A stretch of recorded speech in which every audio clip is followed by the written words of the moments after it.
Mr. McGowan was not present. I'm sorry. Yes. I wasn't there. No, that's right. Dr. Griffin was not there, and Mr. McGowan was. Should the vote reflect only the votes of the people who were present? If you so desires, that would be 4-0. I think it reflected that I was not there. But on this vote, did you vote for the minutes on the 25th? I'm sorry. Okay. Would you like to abstain from voting on I would like to abstain from voting on the 25th minutes. Does that mean that the motion that I made needs to be rescinded? I would probably recommend that. Okay. I will need to officially rescind my recommendation for approval of those. Well, perhaps the minutes could be voted on separately, so that she votes on the ones that she was present for. Okay. So the motion is in order to approve the minutes as amended for the June 11th, 2013 special meeting. I'll make a motion. I'll second. Motion by Mr. McGowan, second by Dr. Griffith. All those in favor say aye. Aye. Opposed? Motion carries 5-0. Let's see. Motion is in order to accept the acknowledgement of the June 18th, 2013 meeting date and lack of a quorum. I guess that'd be me that would make that motion because it was just me and you. That's right. And Well, but we're not approving minutes, though, right? We're acknowledging. we're approving a document that acknowledges that that was a meeting date, there was no quorum, and no action was taken. Right. So, motion by Ms. Ritchie, and I will second. Let's see. All those in favor say aye. Aye. You gotta say aye. It's 2-0. Any opposed? Any abstaining? We just say we abstained because we weren't there. Up to you. I really don't know.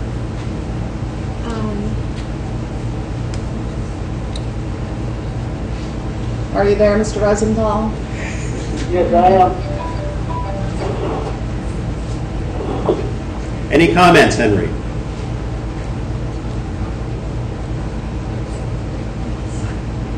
hung up, you didn't want to comment. Are you there? Hello? Wow. That just disappointed me. Is there?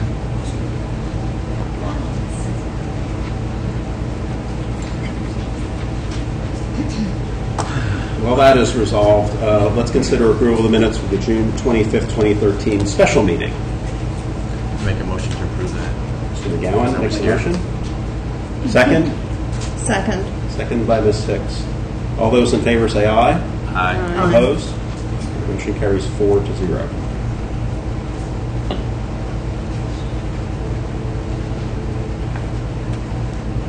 Okay.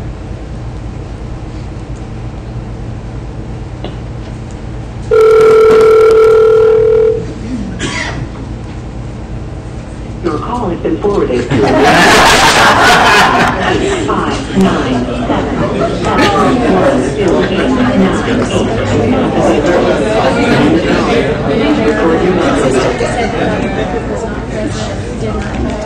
Right. Yes. So do I need to officially abstain? Pass votes. So the thing is, you need 3 votes to pass it. That's what I was talking about for the announcement.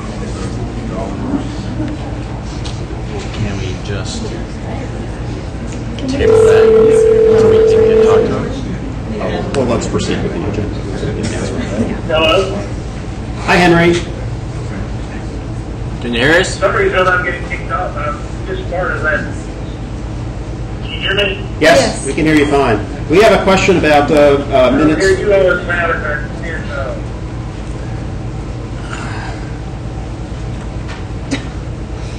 Is that far? Good luck. I'll come up with that. Henry, we have a question about the minutes from the meeting on the June 18th where we had no quorum.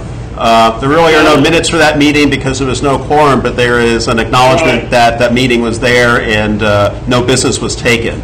The question of other board members is generally if you're not at a meeting, you usually don't vote on the contents of that meeting. And since there are only 2 board members at that meeting, we only have a 2-0 vote, which doesn't constitute passage. So we would appreciate any advice.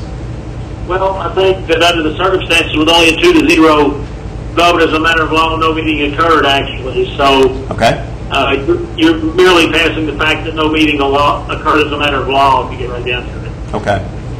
All right, thank you. Okay. If you don't hear me sometime, call me back because I got kicked off a few minutes ago, and then it was a low voice tone from there. So, but I seem to be here all the time, unless there's some technical problem. Okay. Thank you. Yes, All right. sir. Next item is public comments. Anyone signed up to address the board? Okay. Item number 3 has been moved to later in the agenda. Item number 4, district updates. Mr. Christie. Thank you. I would like to welcome you aboard as superintendent of the school district at your first board meeting. Appreciate that. I was just thinking, sitting in the office there a few minutes ago, it was about 25 years ago, this time of the month, that I was sitting in front of the superintendent, because at that time the superintendent hired teachers. And the first question that he asked was, where do you eventually want to be? And I said, I'm going to be sitting in that chair, so be careful what you ask for.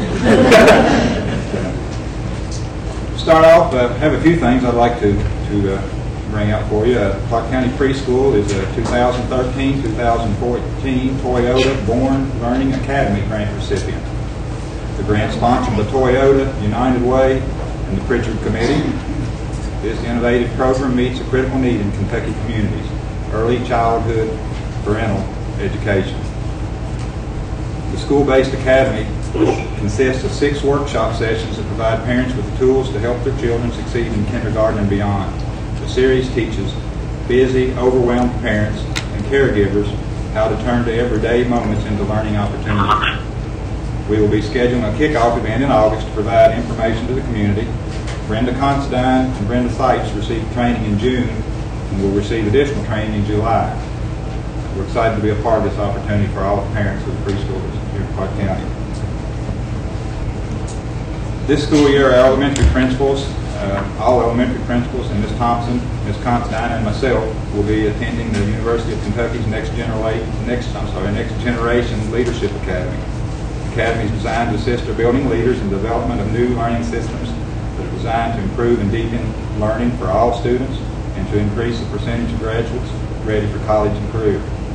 Through an extensive year-long partnership, faculty members from the University of Kentucky P20 Innovation Lab work with leaders on how to design and create new systems that support 21st century learning. The district has been all summer and continues to offer several professional learning opportunities for the teachers in the areas of English language arts, mathematics, differentiation strategies, and utilizing SITs and other various technology trainings, in addition to what the district has offered each school to develop a professional learning plan that was approved by the site-based decision councils. Also, during the 2013-14 coming school year, all districts across the state will be participating in the Professional Growth and Effectiveness System. It's a new system for evaluating teachers. The goal of the system is to increase student learning by ensuring that each student is taught by an effective teacher. The system uses multiple measures, including student growth, artifacts, evidences, student voice surveys, peer observations, teacher self-reflections, and classroom observations to evaluate each teacher's effectiveness and serve as a roadmap for teacher professional growth. For this school year, this coming school year, Concrite will be our official pilot school. However, joining Concrite to participate in the pilot will be Clark Middle, George Rogers Clark High School, Pilot View, and Stroke Station. We're scheduling, in a few rumors here, maybe we're scheduled to open on time this year, so anybody that hears any differently, you can squelch those rumors. We're moving forward quickly in all of our schools, getting all of our schools ready.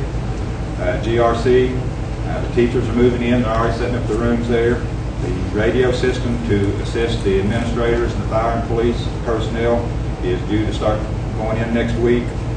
We just completed up the quotes on the appliances, so those things will start to be moved in there also next week. At Justice, hopefully today they got all the floors finished waxing, so they're completed with that. So starting tomorrow or Thursday morning, we'll be moving all the teachers' materials from Vandy Bush into the building and they can start setting those rooms up. At Concrite, the interactive boards, while I was there today at the site-based council meeting, I noticed in the hallways all the site that the smart boards were leaving the storage area and headed to the rooms to be installed, so those are moving in. And at Justice and Concrite both, the furniture that we have left, especially the student desks, is all scheduled to be starting delivered next week. So hopefully at the end of next week we'll have all the furnishings in all the buildings. hiring process is ongoing for the district at the sites. The principals and site-based councils are working hard to fill those positions. Here at the district level, we're working on that process, and we'll be filling the director of operations. We had a good director of operations. The air would have been working when we got here tonight, but we've got it going now. Hopefully by the end of the month we'll have all those positions filled. And while we're on the subject of the hiring, I want to go ahead and tell you that I'm pleased to announce that Brenda Considine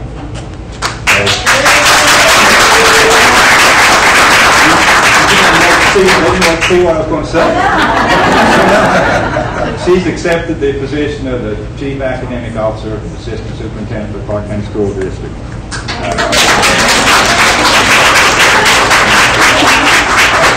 I appreciate everything that Brenda, I've worked with her now here at the district office for a year. I appreciate everything she does, and I really look forward to working with her in the coming year. I'll finish up mine by telling you that we received our ACT scores and data. We didn't get that in enough time for me to get it into the packet to get into this for you. So what I'd like to do would be ask Dave if he could come up and give you some of the a quick.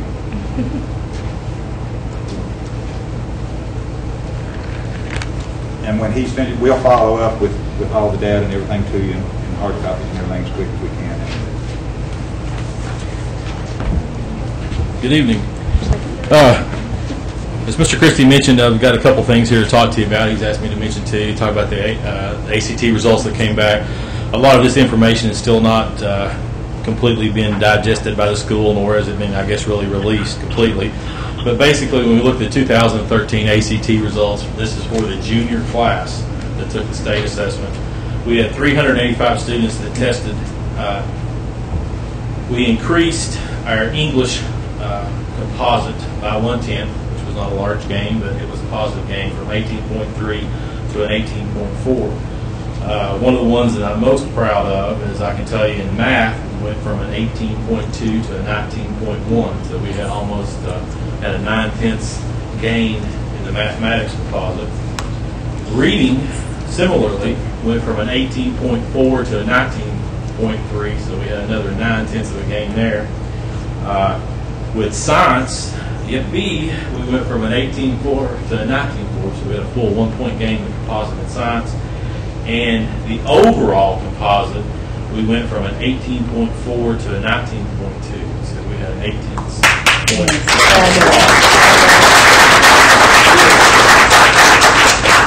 So we were well pleased, and I think that's indicative of a lot of the hard work that's going on with the teachers. And I've also got a little preliminary data I'll share with you regarding AP. AP results are back, and I know last year I came before you guys and asked, and one of the things that you approved was to continue the Advanced Kentucky initiative in high school. Well, this time last year we reported to the board that we had roughly 325 students that passed, or we had 325 qualifying scores. I won't say students because some students took multiple exams. Of that 325, there were 198 that passed a test in either math, science, or English. And when you look at Advanced Kentucky, that initiative, it only concentrates in those three areas. This year, we went from 198 in math, science, and English to 271 qualifying scores. Had some really fantastic growth in those areas. We jumped this grand total from 325 to 406 students that passed, had a qualifying score on AP. And just to give you a couple of bragging points, and I've got to brag on some of my teachers, we're all well of Mr. Parks and his track record in AP with calculus. He had 105 out of 106 that had a qualifying score this year, AP calculus.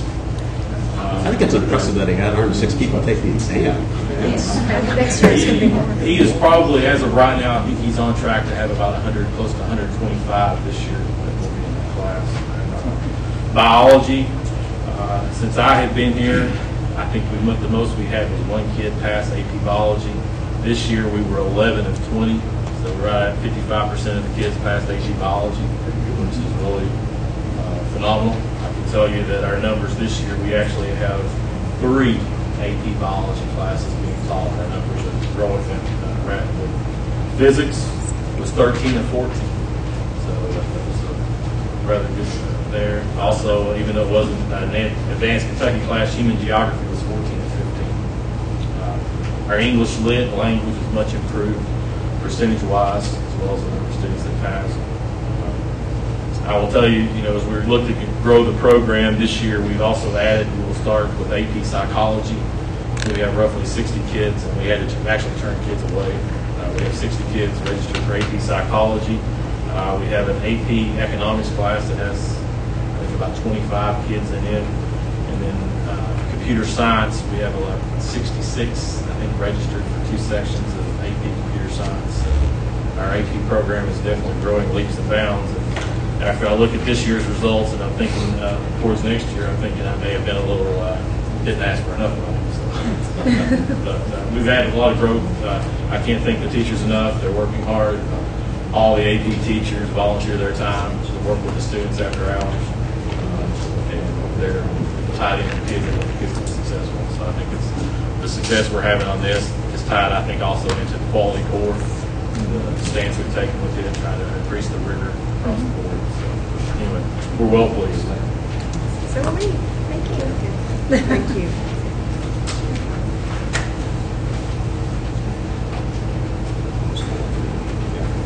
One last thing I'd like to mention is the grand openings for each of the new facilities. At George Rogers Clark High School, we've scheduled August the 4th at 3 p.m. at that site. And for Justice Elementary, we have August the 11th at 3 p.m. We'll be getting out some information. We'll be doing some ads in the paper. We'll be sending out our list. What time, August 4th, what'd you say? 3. 3. 3. And we'll arrange for tours of the facilities after the ceremony. Okay, thank you for the district updates report. Next item on the agenda is item number 5, consider for approval of schematic design phase of Clark Middle School and approve the architect and submit the documents to Kentucky Department of Education for review.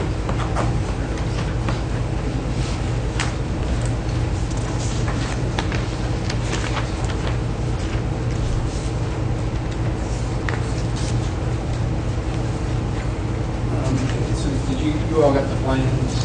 Okay, if not, we've got, or if you'd like bigger versions, they've let us have versions. Sometimes I like bigger things. There is no. So, first item is approval of schematic design for the renovation of Park Middle into an elementary school. We put in your board packet drawings illustrating the scope of work. They're probably a little bit less than what you've seen in terms of actual drawings because the work is all interior and a lot of it is plumbing and cabinetry technology, which we will represent in more detail later in the project. So we just outlined the scope of work and made a legend to illustrate what we're doing. This is in line with what is listed in the district facilities plan. That's where the scope of work came from. We're on track in terms of budget and schedule at this point. We need to get your approval tonight so we can submit these to the Division of Facilities, the Department of Education, to keep the process going. Can you just kind of walk us briefly through? Yeah, sure. What we're doing is this is the first floor plan. So what we're doing is we're going to convert the middle school into an elementary school. And when you do that, you actually are in a very, very good situation. The reason is that in Kentucky, middle schools have more square footage per student than elementary schools. So you'll end up with some space and opportunities, as I see it, for some programs. So if there's any programs you have that somebody had a program and you couldn't find space, now's the opportunity to look for a way to work that program into this facility because you'll have the space available here. Essentially what we're doing is creating 24 elementary school classrooms. You can see those areas in blue. We're doing that by converting some of the current elementary school classrooms, and then we're taking some of the larger spaces that currently have operable partitions and putting in permanent partitions. So that gives you 12 classrooms per floor, which is 24 classrooms, which is what's required for 600 students using the Department of Education guidelines. What that does, and you can see it illustrated in the drawing, is that leaves you, for instance, all your science classrooms available. Science is not a requirement in the Kentucky Department of Education manual in terms of the model program. But because it's there, we're not going to take it away. So you've got the advantage of being able to teach science essentially at all the levels in the elementary school if you wanted to. Or another type of program that requires a lot of wet work or large space. So the administration stays the same, the kitchen stays the same, with the exception of the serving line. We'll look at adjusting that. We'll talk with the food service people and see if you want to adjust it or not. Because it's planned for an intermediate center, frequently you don't have to lower those rails because by the time you get to 5th grade, you're about to go to middle school anyway. A lot of 3rd graders now are fairly good size, so you don't often want to lower those like you would in a primary center where you might want to lower it, make it easier for the younger kids to move their tray along. We're going to provide ADA access to the raised platform. That wasn't done at the time, so we'll provide that. And that's basically the scope. And if you'll flip Justin to the next plan, with the exception of the raised platform in the kitchen, it's essentially the same scope of work on the 2nd floor. We'll be adding sinks to the classrooms. Where we need to, we'll supplement teachers' wardrobes and cubbies in the classrooms and add technology so that these classrooms, when we're done, will be at the same level of instructional quality as your other elementary school classrooms. For instance, we did at the new school at Willis H. Justice. The two partitioned rooms on either side that are not science rooms, are they science rooms? The two gray ones that are shown with the dash line in them, those are not science rooms. The science rooms are actually down as we look at it here on the lower level. Those are just general classrooms that you have available. Okay. You could have subdivided, or you can make a larger classroom. But they already have a partition in them, right? They have an operable partition, so you can open them up or close them. And we are leaving those in that existing state, so you'll have that flexibility.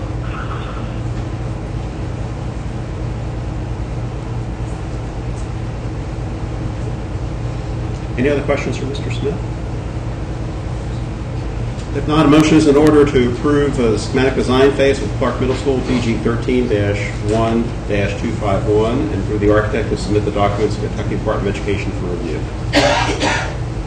I move that we approve the schematic design phase of the Clark Middle School BG 13-1-251 and approve the architect to submit the documents to the Kentucky Department of Education for review. Motion by Ms. Hicks. Second. Second by Dr. Griffith. All those in favor say aye. Aye. All those opposed? No. Yea or nay, Ms. Ritchie? No. Okay.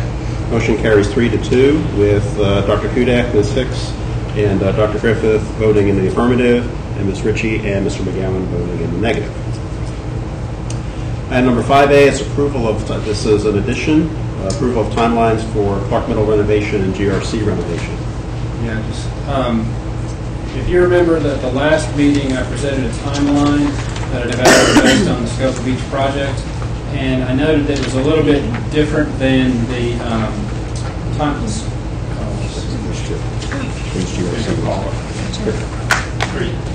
I'll give you this after. Okay. And Justin has it up here too. He has one on the projector. So I did meet with Kay Kennedy, and she gave us tentative approval. Of course, it was just verbal. And asked that I write her a letter officially requesting that the Department of Education approve this schedule because it varied slightly from what they had written in their initial letter. I did write that letter, did not get a response from Dr. Holliday until yesterday, which is why we had the last minute. He requested the board actually take action approving these, which I was not aware of at the last meeting. Kay Kennedy didn't mention, so that's a change since the last time we talked about this. The schedule that Mitch Hunter passed out is the same document that you looked at last time, same scope of work, same time frame, same dates and everything. It's just in front of you to refresh your memory because Dr. Holliday's is requiring that you all accept this in a motion. Yes. Got a chance to look at his letter and yes. So, requiring is a milestone. Yes. All right. Any other discussion or questions for Mr. Smith? Did Ms. Kennedy indicate, or did Dr. Holliday indicate in his letter that this would be okay with him? These dates would be all right, yes, pending the board approval? Yes, he did. Okay. Any other questions or discussion?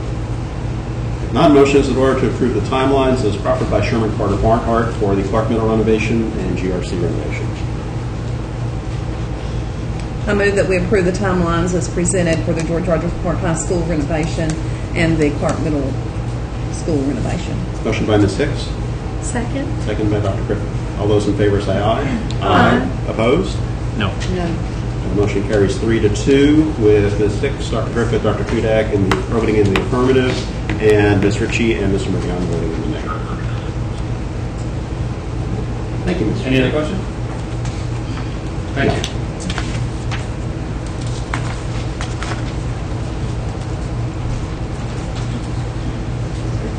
Next item is a big stack of policy updates, and we're to consider the first approval of the first reading of the attached policy. I'll let you have first crack at it, Paul. You have the policies at the district level. We have met, we've reviewed each of these by department and as a group. And the only policy recommendation that we have a concern with is number 303.125. It's a policy that their recommendation is to change, that the reimbursement request shall be required.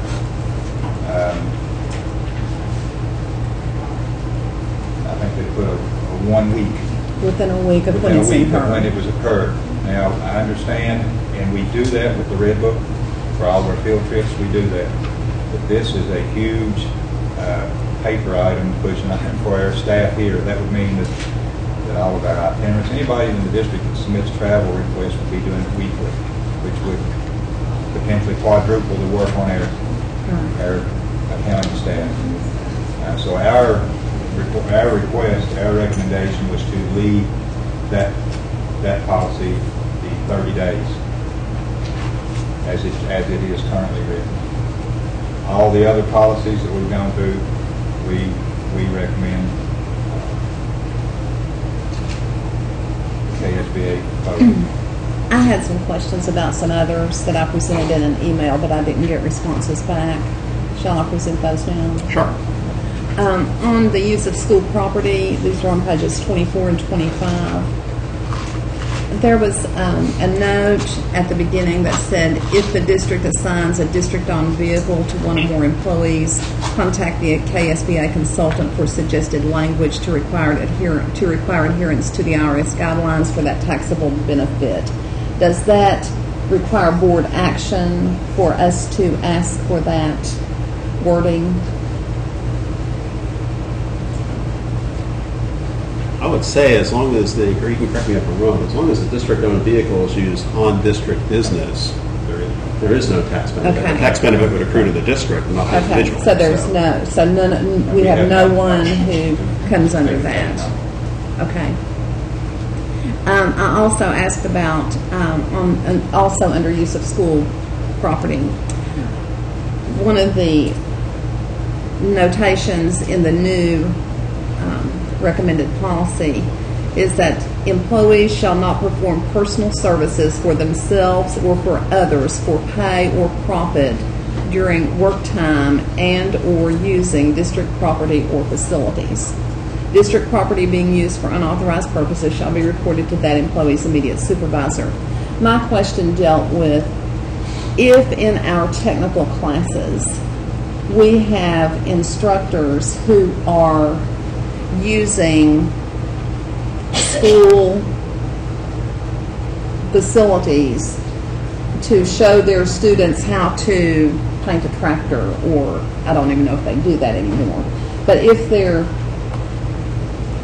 using it for instructional purposes, but they have their neighbor's tractor or something to work on, you know, that person's tractor and that person would benefit from a paint job.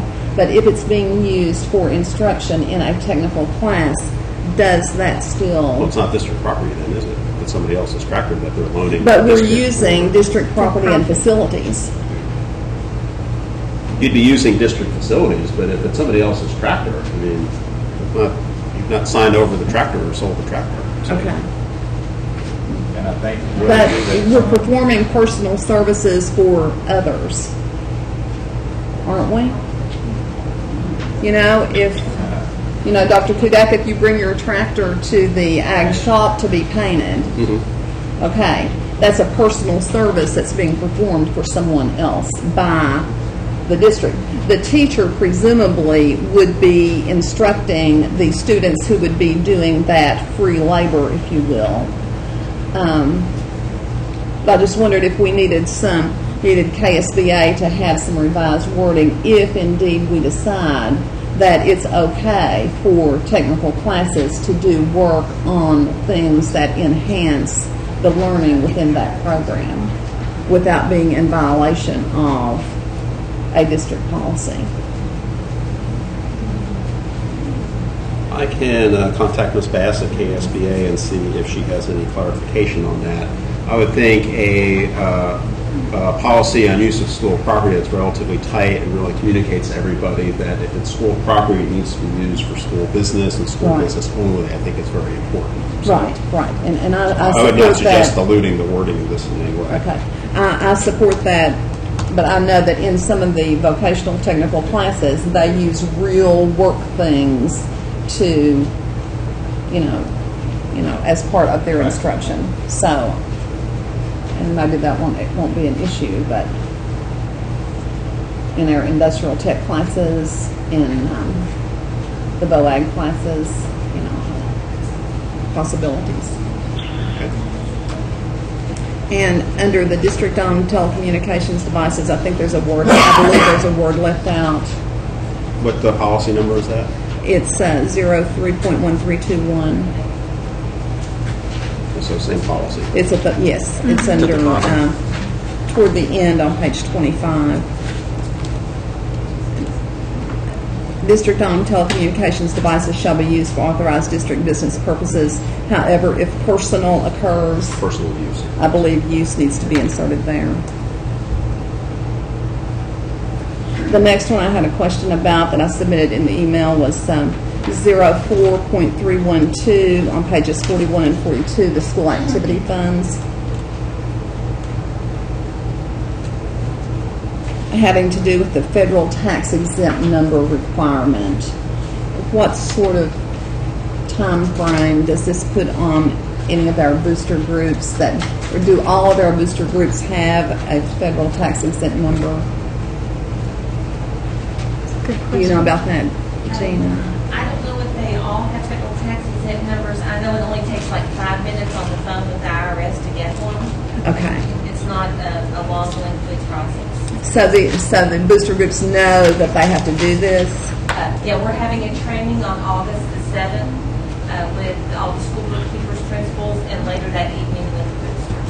Since we confirm a time that we publish. Okay, good. And also in the, it talked about in that same policy on page 40, I don't know if it's 41 or 42, but in the same one, it points out that board members and employees shall not serve as a treasurer or any other officer with check signing authority on a bank account for an external support booster organization, but may serve as members of an executive board, just not have check signing privileges. Could we also include spouses of board members and employees to expand that? Discussion? Well, if you're looking at, this is going to be a district-wide policy with, we're talking about a lot of spouses here because the district is a pretty big employer, so. But she's talking about just school board members. School board members and spouses of school board members. Right, that's just us. Well, and also, the policy also says that the employees cannot serve as a treasurer or officer with check signing authority. I would suggest that perhaps the spouses of our employees should not be in those check signing roles either. That does not preclude there being an officer in the organization. It would just preclude their having access to writing checks on the organization. What's the reason for that? Some past history. Gina, are you aware of any conflicts that would cause at this point? No, we have the least requirement is what the Red Book says. We can be more stringent at our discretion, at your all's discretion. Yeah. So that would be not a problem to add it. I haven't got a list of officers yet this year to know who that would affect or how many people that would affect. But, I mean, that's completely up to you all.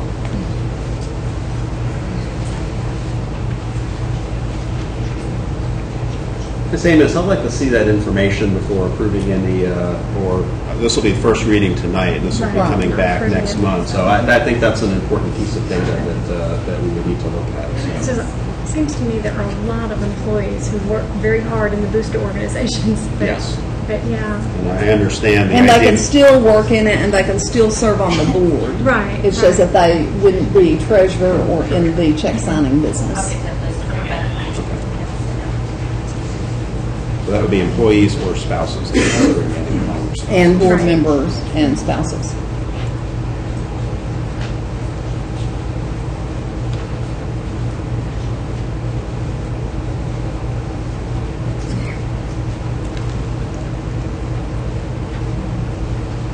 Okay. Any other comments or? The others that I included in the email were page 5308.113, performance-based credits.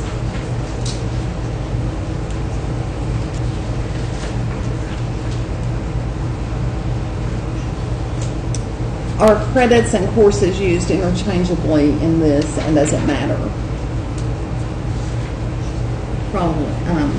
Do you know, Ms. Considine, the way some of this is worded, part of the time it says performance-based credits, part of the time it says performance-based courses.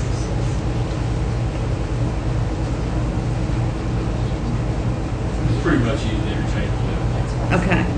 Credits are what you get once you're completed with the Right, course, once you right? complete the course, but in some of the stuff, it was a little difficult to tell. And the wording, I think it's the second paragraph on page 53, the second 4 should be deleted. Descriptions for performance-based for courses, I believe, should just be descriptions for performance-based courses shall be developed by teachers.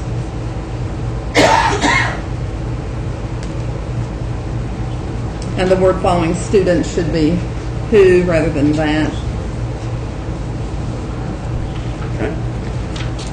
And the last one I have is page 74, policy number 09.31, about the required records checks. It talks about all coaches, and their wording says including volunteer and non-faculty coaches and assistant coaches.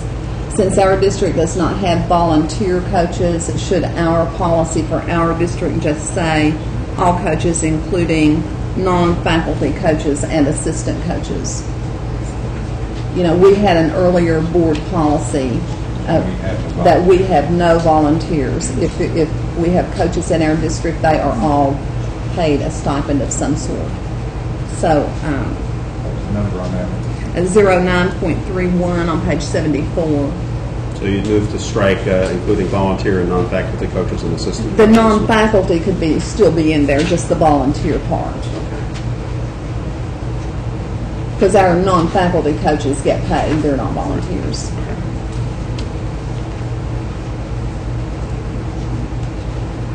I had one question.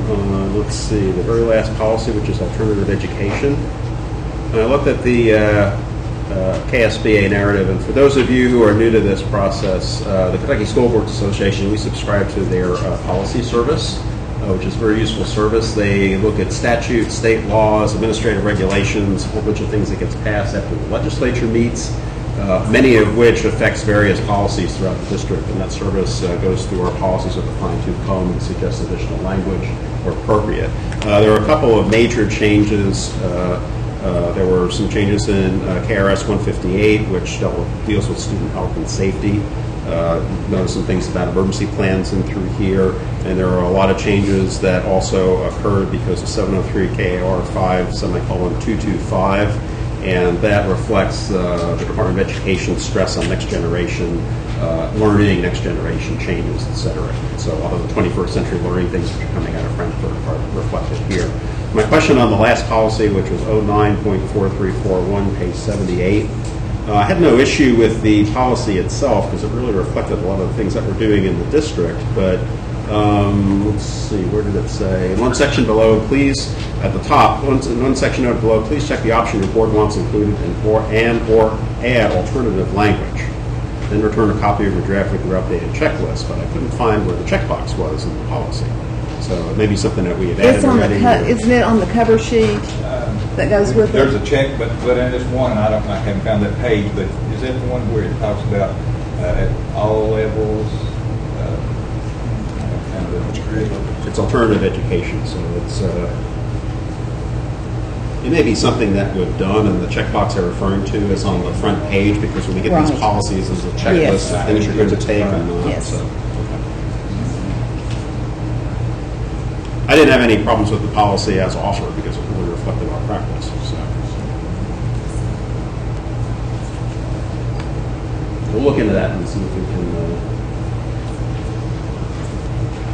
I didn't see any checkboxes with the policy, which is why I asked the question. I think I didn't bring your work notebook. There were three on that, there were three check boxes, and the first On was their work. all grades, the second, I believe, was 6 through 12, Okay. and the third, I believe, was 9 through 12. Okay. And then it's what, all grades. All grades, okay. And on our working document, it lists all three you checked. Okay. Okay.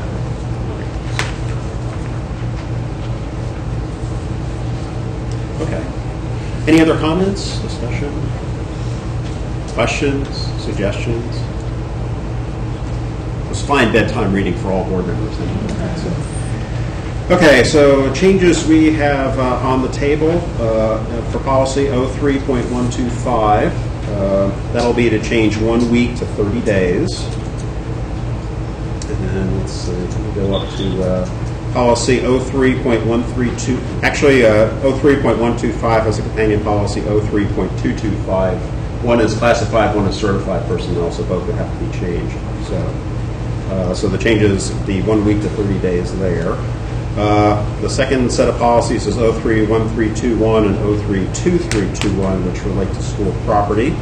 I don't think, did you offer, what amendment did you offer there, Ms. Hicks? Insert the word use, Okay. if personal use occurs, and to check with, someone was going to check with Dara Bass Right. about whether we can do the instructional part on personal equipment. Even though it's occurring in school facilities. Okay. And then 04.132 was considered adding spouses and board members to the paragraph at the end of the second page. But we'd like to get some feedback from Ms. Amos before we do that. So I would suggest approving the policy as offered for first reading and then amending it second reading, if that would be amenable to you, or should we just hold it out? Does it require 2 readings if there's an amendment? Yeah, I think it would. So we'll hold that out. And you had changes to 09.31, which, let's see. Yes, strike delete volunteer. volunteer. Okay. All right. A motion is in order. Consider approval of the first reading of attached policies as amended. I'll make a motion to consider approval of first reading of attached policies as amended. Motion by Dr. Griffith. I'll second it. Second by Mr. McGowan. All those in favor say aye. Aye. Opposed? Motion carries 5-0. Next is consider approval of the attached procedures. Many policies have procedures that go with them. Some of these procedures are being amended due to changes in the policy, or proposed changes in the policy, and some of these are being amended on their own. So, We had no highlights, no recommendations other than it, now to go back if any of these affect any of those, we would.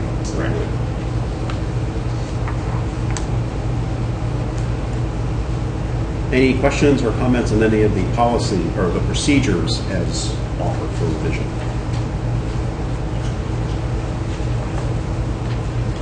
There being none, a motion is in order to consider approval of the attached procedures. Make a motion. Ms. Go ahead. Hicks? I move that we approve the attached procedures. Motion by Ms. Hicks, second by Mr. McGowan. All those in favor say aye. Aye. Opposed? Motion carries 5-0. Next item is item number 8, consider approval of Senate Bill 97, raising the compulsory school dropout age from 16 to 18. Mr. Christie. This was on your agenda back a couple of months ago when it was taken off. There were still some issues that they were dealing with Yeah, the law wasn't in effect. That was a big one. Yeah, so it is now. I know at one point there was some grant money that was associated with that. I think at this point, even by approval tonight, I think we'll be beyond that 96th person, so we probably won't qualify for the grant money. That's the bad news. The good news is we have to do it at some point. So. Yeah, it's going to be. Yeah. Exactly. Looking at the dropout, actually, can you bring the dropout data back up? Yes. Increase in the dropout age to 18 would, a lot of our dropouts are occurring in that 16, especially 17, 18-year-old group. So, and to my knowledge, of the school boards that have considered this for approval, I don't think any have said no. Got the required number for passage very quickly, probably within less than 2 weeks. So. Is the 13 for 2012-13, is that what it was at the end of the year, David? I would say it's probably a little higher. I think I remember that was the number we had earlier. I think it's probably around 60%. Okay, thank you. Any additional discussion or comments? If not, motion is in order to consider approval of Senate Bill 97, raising compulsory school dropout age from age 16 to age 18. Make a motion to approve Senate Bill 97. Motion by Mr. McGowan, Second. second by Ms. Hicks. All those in favor say aye. Aye. Opposed? Motion carries 5-0. Next item is item number 9, consider approval of the industrial maintenance, engineering, and electronics technology instructor job description for the 1+1 program agreement between Clark County Public Schools and BCTC. Mr. Christie. This was also has been discussed in the past at the board meeting, if you recall. The others are providing, they're coming up with funding for equipment, and our part of it is for the staffing. That position is figured into the budget, so this is in addition to anything that you look at budgetary. The position would be for the coming year is designed primarily as a person that will go ahead and come on board in preparation of the program. And I think whether or not when they actually start, there are no students already assigned to that. I think that would be determined by how fast the program could be implemented. And we'll have the space in December in the new Area Tech Center. That's where the space would be. So there could be that possibility. That would be our goal, to get students in that program as soon as we could. But at this point, the presentation of the board is to establish the position, and it's financed already, and to go ahead and get that person on board and have them involved in planning, program planning. And if everything goes on schedule, they could have a class that would start in January. Theoretically, yes, you will have the space, and if you have the person in place, then yes, that would be our goal to work toward. And as far as the equipment is concerned, That was one of the other groups, the Industrial Foundation, providing the equipment, so that we would work with them in getting the equipment into the space. I think right now, realistically, we're looking at fall of 2014. okay. The industrial community needs to raise the additional funds, and the Superior Technology Center not being ready for the start of this fall. We're looking at building the cohort program with this position for the year, and start classes up in fall. So they would not have students for an entire year? Okay. So that person would actually just be working on planning the program for this entire year? With the cohort, yeah. We will have the space available in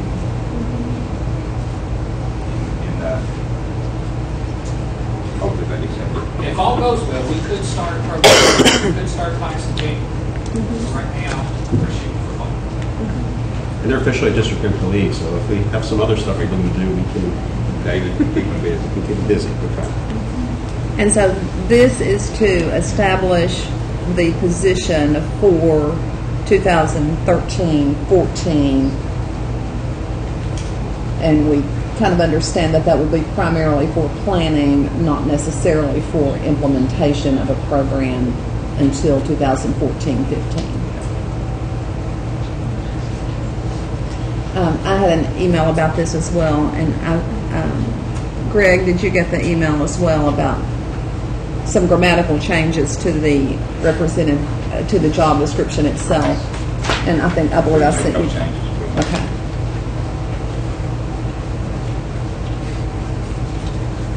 Any other discussion? As we said, this is something that we had discussed at the, I think it was the May meeting, if I'm not mistaken.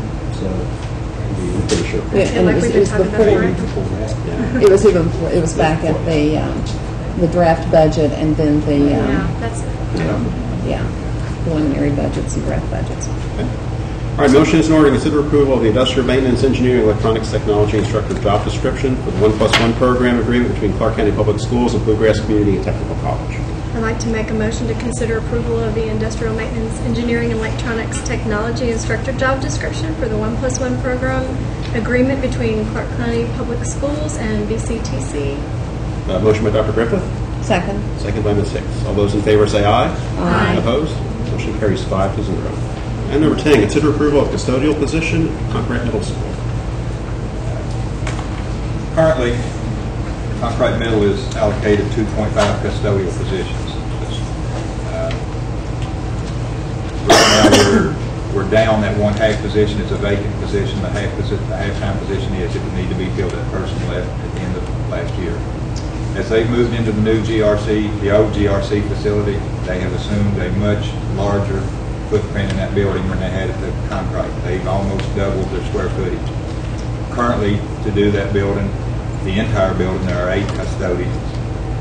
The only part of the building that we are not using is G and C wing. It's the only parts of the building we're not using. So I would estimate if somewhere in the neighborhood of 110 to 120,000 square feet of building. It's not possible for 2.5 custodians. 3 is going to be very, very difficult. But we have a couple of floating custodians that are hired as permanent subs. We'll work with those to place them. They'll be housed out of that building, so I can get a little bit of additional help there that way. But if there's custodians that are absent in other parts of the district, those will be pulled and go to those districts, those parts to work. This would be an increase. I put the amount in there, the $15,344.45 is an estimate of a ticket. Could be a little less than that if someone comes in with a little less experience. And that's just for the half-time That's just positions. a half-time position with all the fringe benefits included into that figure. That's the total cost. Okay.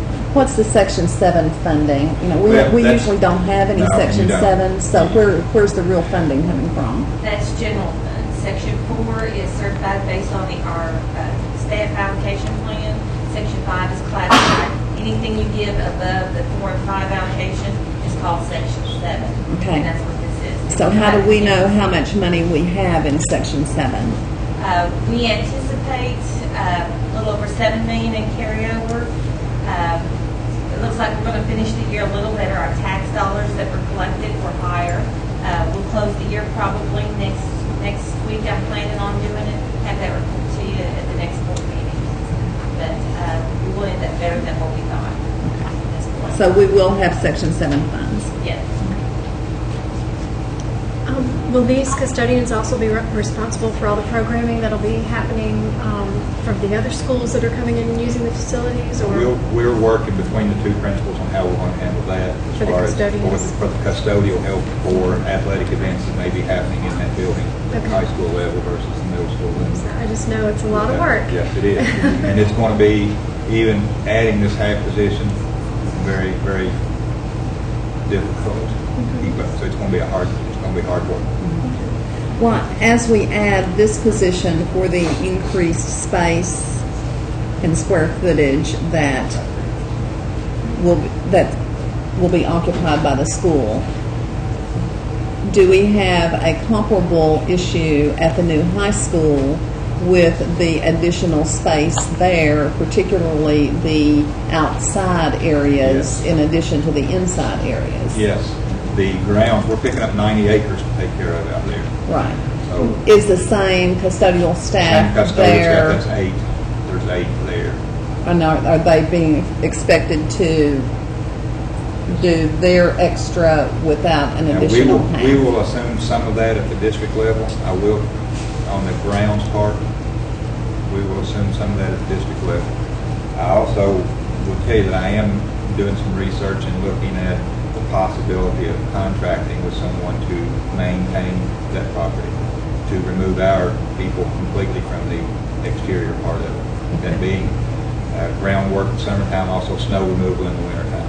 That property now takes on a totally different perspective because of the pervious concrete and things there that we can't do our normal maintenance. So we're working on some proposals, and I may be coming back to you with something like that as we get a little further on that, which would help address that. But yes, that building there, the high school building, you've increased it substantially also. But you do have a bigger base of group of people to pull from. As we look at the proposal for the buildings and grounds and exterior, I may be coming back and talk with you about staffing for that. As we make the buildings bigger, more to take care of. Yes, snow removal would be interesting. We've already purchased it. We have a blower. We're going to be blowing snow now instead of melting snow. We'll be blowing some snow for sidewalk areas.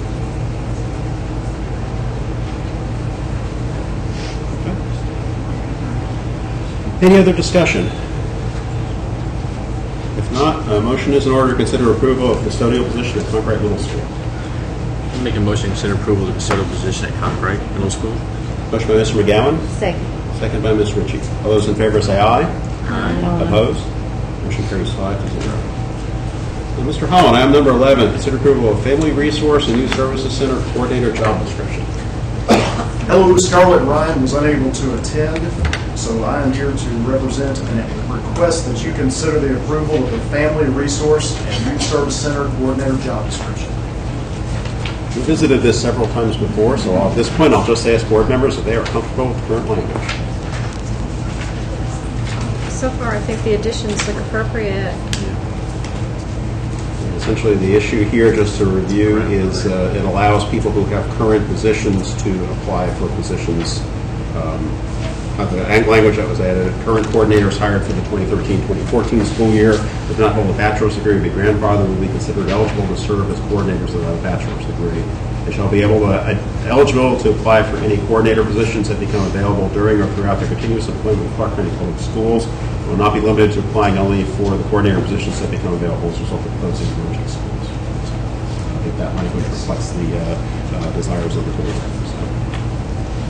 Okay. Any other discussion? Can we please have a motion to approve this so it doesn't come back on next agenda? Make a motion to approve Family Resource Youth Services Center Coordinator job description. Motion by Mr. McGowan, second by Ms. Hicks. Ms. Hicks. Okay. All those in favor say aye. Aye. Opposed? Motion carries 5-0. Next item is consider approval of Coordinator 2 Schools Board job description. We'd like to request that you consider approval of the Coordinator 2 School Work job description as listed. Any questions? Was this position posted? This position actually was not a board position previously from a board employee. This was actually someone outside who was serving in this capacity. That person has since retired. The Board of Directors President has requested that Ms. Cora Hefner assume those duties. There's a stipend involved in that. In doing so, this is a grant-funded position. This is a one-time funded position. And so with that, Ms. Ryan has created a job description to match that. And so that's what we are presenting tonight. And this is just a 1 year? This is, yes, it's 1 year. So how is it funded after this year? To my knowledge, it will not be funded, but I can defer to Ms. Hefner, who is here as well. Unless we're able to raise the funds, it will end at the end of school next year. It's not actually 9 months. It's just add-on duties for mine. A lot of the funding has gone away. This is originally a federal program that flowed through the state, and several years ago, the federal government and then the state government entirely cut it out. And we were just lucky enough to have a regional coordinator who cared enough about us to go out and get private donations. And he kept us going. We were originally a 5-county region, and the donations have been dwindling, and we're now 3 districts. so they've asked me to take it over for this last year, basically, and oversee the program for them. But it's a private 501c3 that collects this money, and then the board acts as fiscal agent. So what if we didn't act as a fiscal agent? Would someone else act as a fiscal agent? No. The board members would decide what to do with that money instead, and I'm one of the board members. But it's not up to me necessarily, but.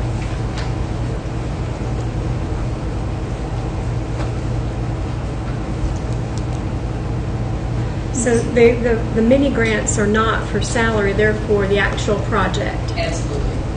Yes. So we have the funding for both the was it a $12,000 total? Yeah, it's going to be about $14,000 for the coming year.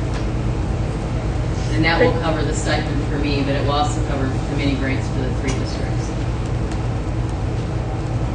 And you're just asking for the $3,600 from us.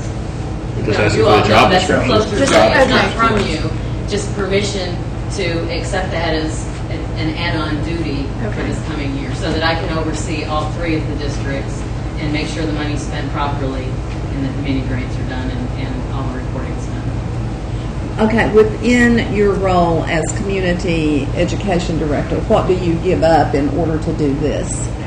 Nothing. It's So you're getting more money so that I can work a few more hours. Okay. To do this in Okay. Any other questions?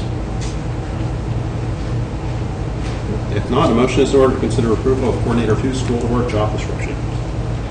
I'll make a motion to approve Coordinator 2 School to Work job description. A motion by Mr. McGowan, Second. second by Ms. Ritchie. All those in favor say aye. Aye. Opposed? Motion carries 5-0. Thank you, Mr. Holland. Thank you.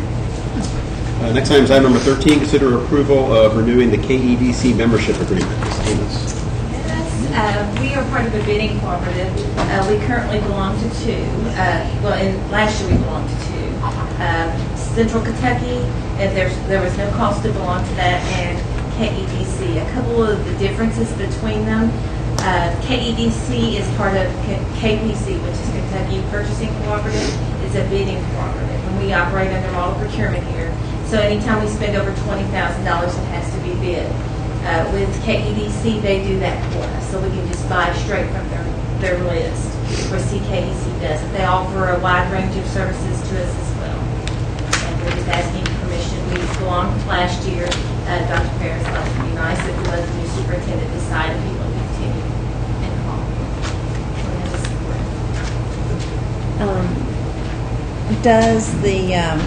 Does our membership in the KEDC duplicate, or any services duplicated in the 2 organizations? Well, they have different kinds of services. You can use them both. Our food service department piggybacks off a hospital bid service that CKEC does. Our special ed department uses a lot of special ed from CKEC. But they have a whole professional development side and everything with KEDC that we use as well. The information they had about the insurance was confusing to me. Oh, in the Yes. tables? Yes. It was on the form. I sent the email about it, but I didn't get a response on it.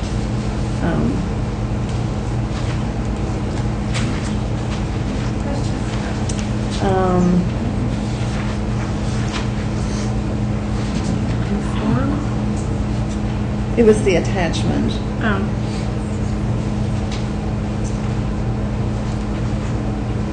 The universal, there was 2 attachments. There was a universal service fund about E-rate, but they helped us. No, it was the other one. It was, okay, here we go. In the gray box there, the part about the insurance bidding, does that affect us? That just says that they will bid us collectively. I think Scarlett talked about that with you all before with workers' comp. We sent our information to them and no one responded to us. Right. To our thing. But that just, they will bid our services out for us. Okay, so when we get ready to bid our other insurance services, does it have to go through them if we are a member? No, we can do it through them or opt to or not. Okay, so we still have the option as to whether or not we use them for insurance bidding or whatever. And you all will ultimately make the decision whether to go with one of their companies or not, and that's completely up to the board. Okay, thank you. Becky does prefer to continue to use the CKEC because of the bidding packages for the food services. It's about a 10% savings over what KEDC does. So if you choose to go with KEDC, we'd like to ask that at least at the food services, we would cover any, I think there's a membership fee of $200 or $300, and that could be paid out of food service. That's a huge savings to us through their bid co-op. That's, each of them has their advantages, but I think overall KEDC offers a much larger, broader package. For some reason, in the food services area, there is a huge savings. Mr. Christie, if I could add something too along those lines, I do want to bring to the board's attention sort of a curious position with special education in the two co-ops. We've been informed last year we had GRC that was awarded a participation with CKSEC for co-teaching, and we sent teachers for training at CKSEC last year and were informed that they would no longer be able to serve our district because we joined another co-op. The state assigns districts to co-ops in special education based on regional information. When we choose to change co-ops, the state did not change our assignment to a co-op, so it may pose in the future some challenges with what co-op we would solicit services to if we were to join another co-op, if we would continue our joining of another co-op. From the other co-op's perspective, those districts aren't so willing to give up their part of the pie to another district that volunteers to come into their region. We're given a certain allocation in CKSEC based on the state assignment. If we give that up, then we may not be so welcome to another district or another co-op without in a situation which we've been assigned or designated by the state to be a member of another co-op. So it does pose some concern on my part. At this point, we haven't been told we can't receive services at CKSEC, but last year we were told, David was told when he went to a training that we no longer could participate, but then they backed off of that. So I think this year that may be revisited again.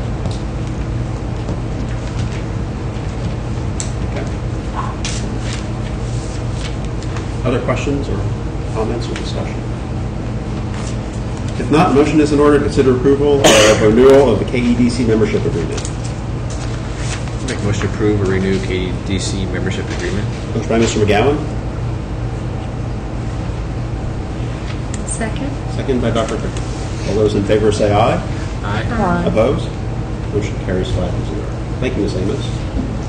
Item number 14, consider approval of GRC High School 2013-2014 student handbook. This was tabled from last month, and we had, I'll go ahead and hit the highlights of the things that we are concerned about. So the first item was the Commonwealth's diploma, or actually Mr. Bowen, he can speak to this better than I am. Let's see if I got my facts straight too. So go ahead. I think one of the questions dealt with the Commonwealth diploma, which was a state decision that actually did away with that program. It phased out with the current, I think, last year's graduating class, so that's the reason why it no longer appears in the handbook. I think there was also a question, and you may have to remind me here, I think there was a question about a policy, and really not the policy, but the form for early graduation. We took the form out because every kid was completing the form and turning it in thinking they were automatically eligible for early graduation. So the policy remains in there. We just took the form out to where a kid, if they're really sincere, they would explore it rather than just fill it out, bring it in, and turn it in to the office. And so that's what happened on that one. I think there was a question about practical living. That was a mistake. That should not have been deleted because that is board policy. What we did at GRC was we did require, I think it was computer applications, which met the practical living requirement. We just removed the stipulation that it had to be computer applications. Basically, a kid could take a different vocational class to meet that practical living requirement. We did not remove the requirement, just the stipulation of what it had to be. So to give kids more flexibility. And is there a fourth? The last item was a meeting for students who have greater than 10 excused absences. Yes, there is some discussion about that. But. That was, I think, the reason why that was deleted. I don't think that during my 3 years tenure there, I don't think we had ever had those meetings. Actually, not even sure that we were even really aware that that was in that handbook. There were 10 excused or 10 unexcused? 10 excused. Unexcused. Okay. What we tried to do was take a lot of stuff out that did not pertain or had not been done. So I think that's the reason why that was taken out. And the mesh backpacks? Yes, or the see-through backpacks? Yes. That was another accidental deletion.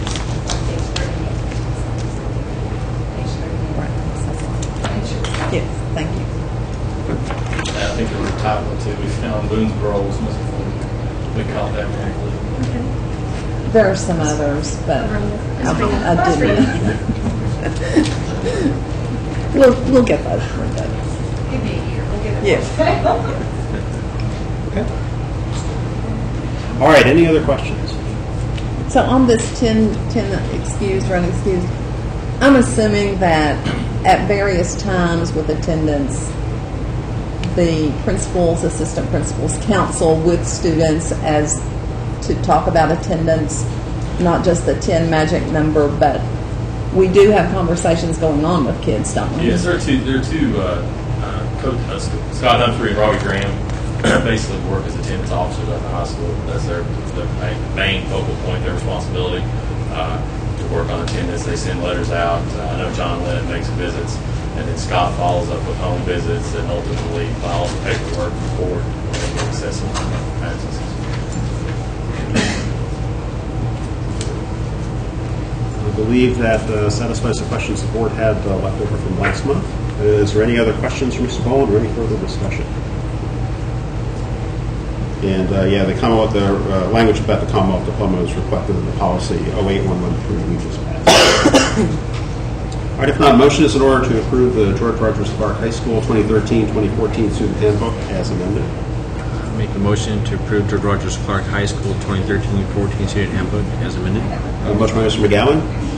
Second. Second by Ms. Ritchie. All those in favor say aye. Aye. Opposed? Motion carries 5-0. We have a request for a recess, so we'll take a 5-minute recess and reconvene at 7:55.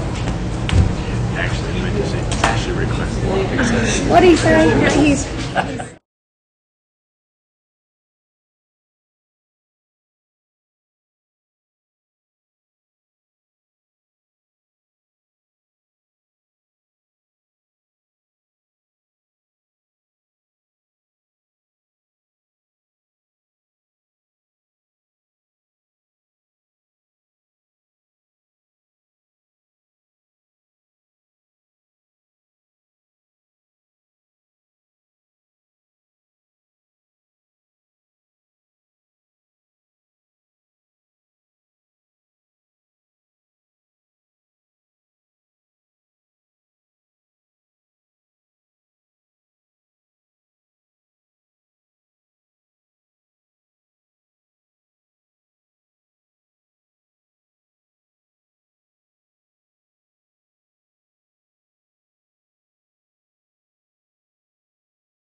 Many of us are still around who were there for Yeah.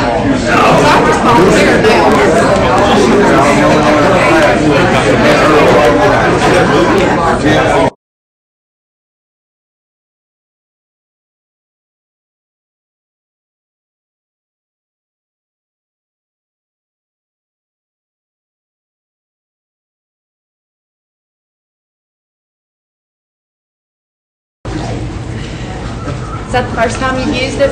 I think so, yes.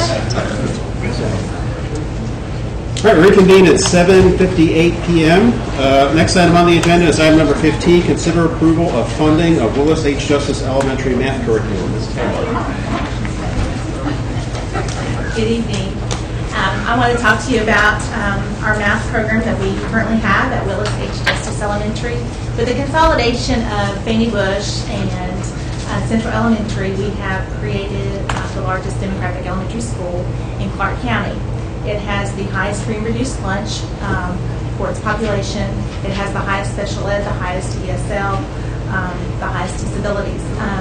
So we really need to think about the programs that we're currently using, bringing these two staffs together and meeting the needs of the students. And I want you to keep that in mind. What can we do to meet the needs of these students?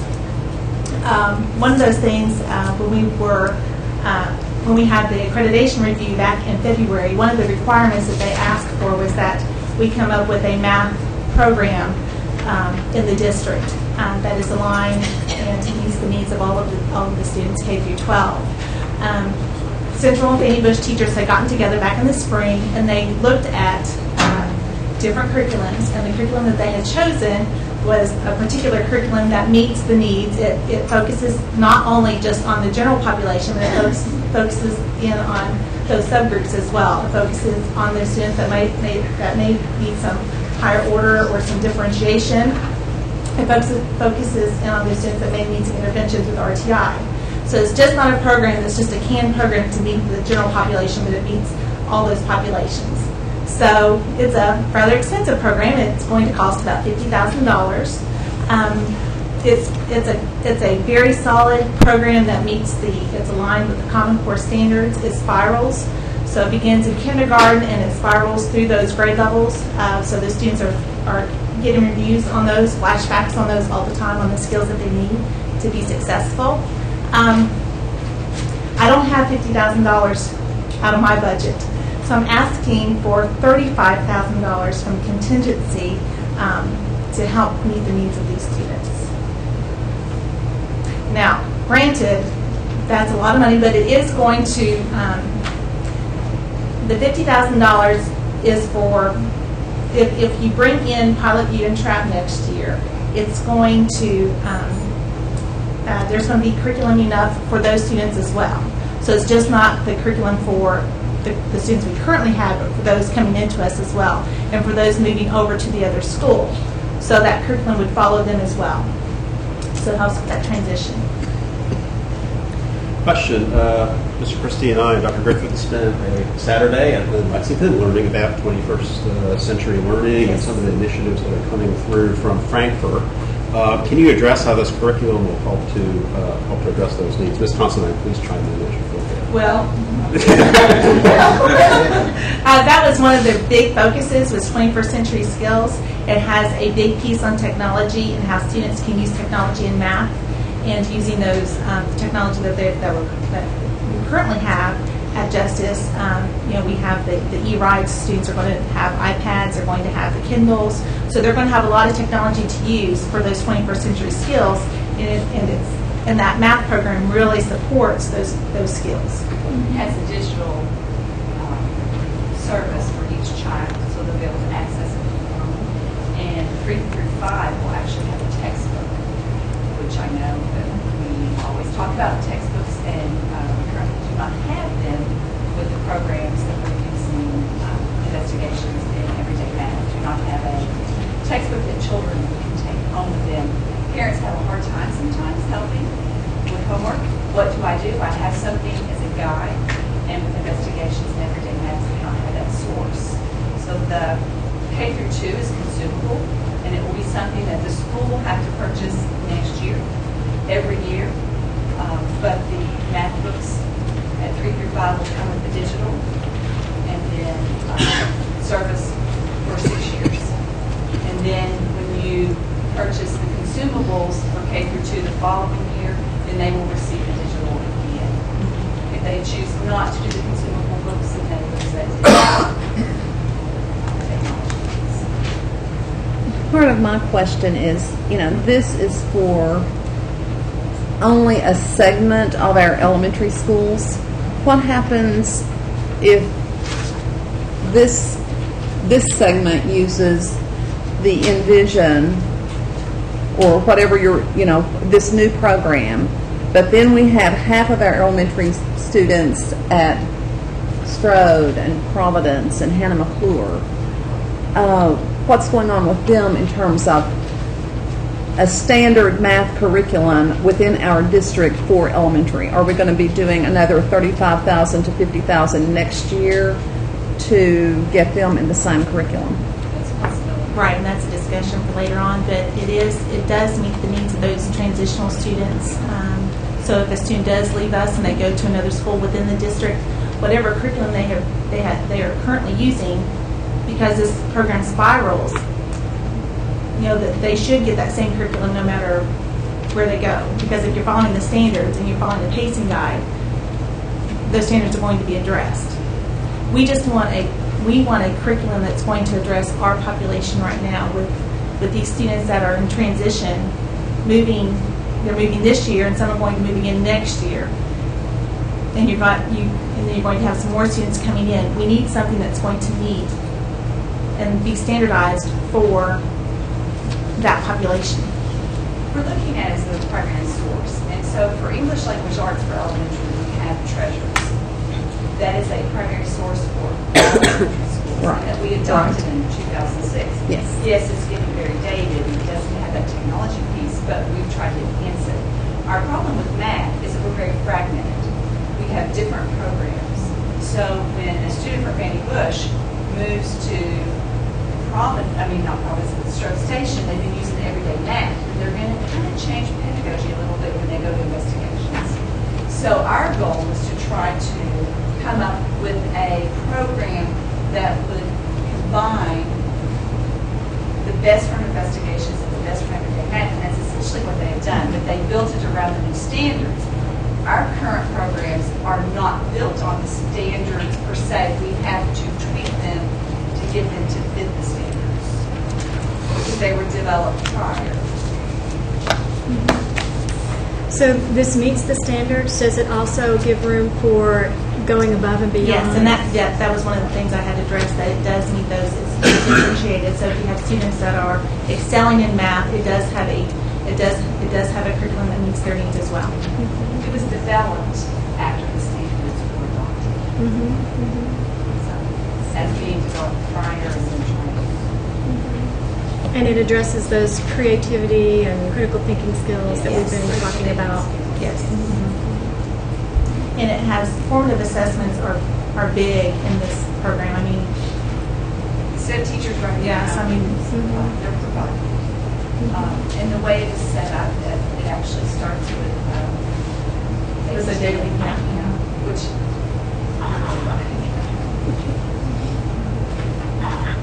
So how much do we have left in contingency if we fund this, Mr. Christie? Ms. Davis? We anticipate 7 million, so I mean, this, really this, What is that, 2,000? 6.9. And we've taken, 15,000 custodian. I was, yeah, does it include that already coming out? It is a one-time purchase. Right. Well, one-time purchase for this school. The other schools that may come on are also other than Title, or other than products or Title I, heavily funded Title I schools, so there may be some more room if they plan in advance. There may be some more room to work with Title I in advance. This is kind of after the. Okay, so when the schools combine next year, wherever Providence goes, will that affect the Title I It could, if the numbers. component there? It could if it's based on the free and reduced. So it will have some effect, but I don't think putting it in where you're looking at is going to make costs and building those. How do your teachers feel about this? The teachers were the ones that evaluated it, and so they really want the program.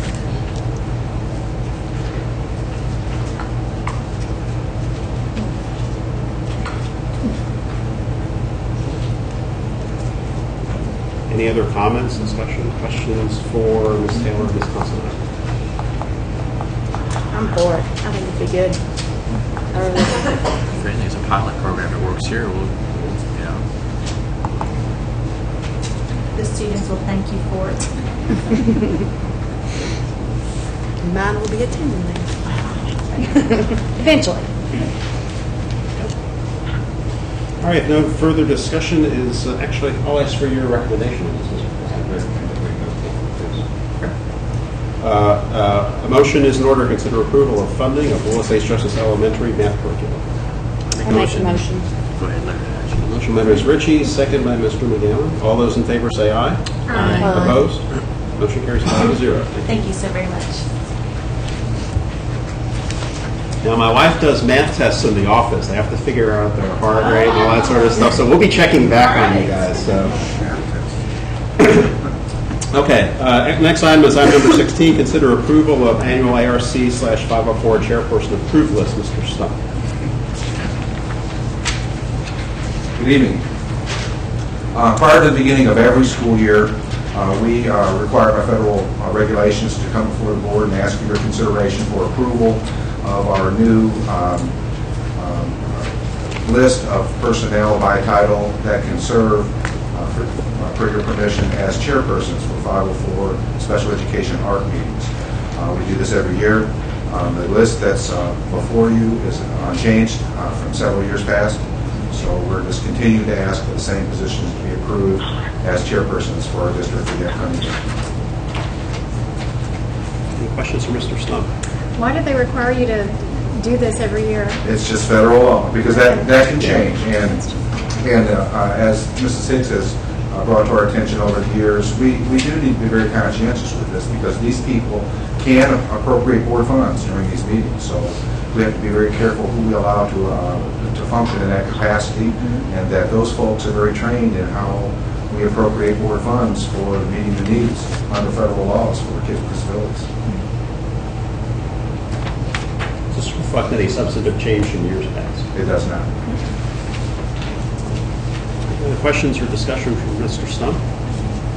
If not, motion is in order to approve the annual ARC/504 chairperson approved list. I move that we approve the annual ARC 504 chairperson approved list. Motion by Ms. Hicks. Second. Second by Dr. Griffith. All those in favor say aye. Aye. Opposed? Motion carries 5-0. All right. Mr. Christie, you get to put your other Do hat I on. need to sit here? You can stand up there if you want. Stretch your legs.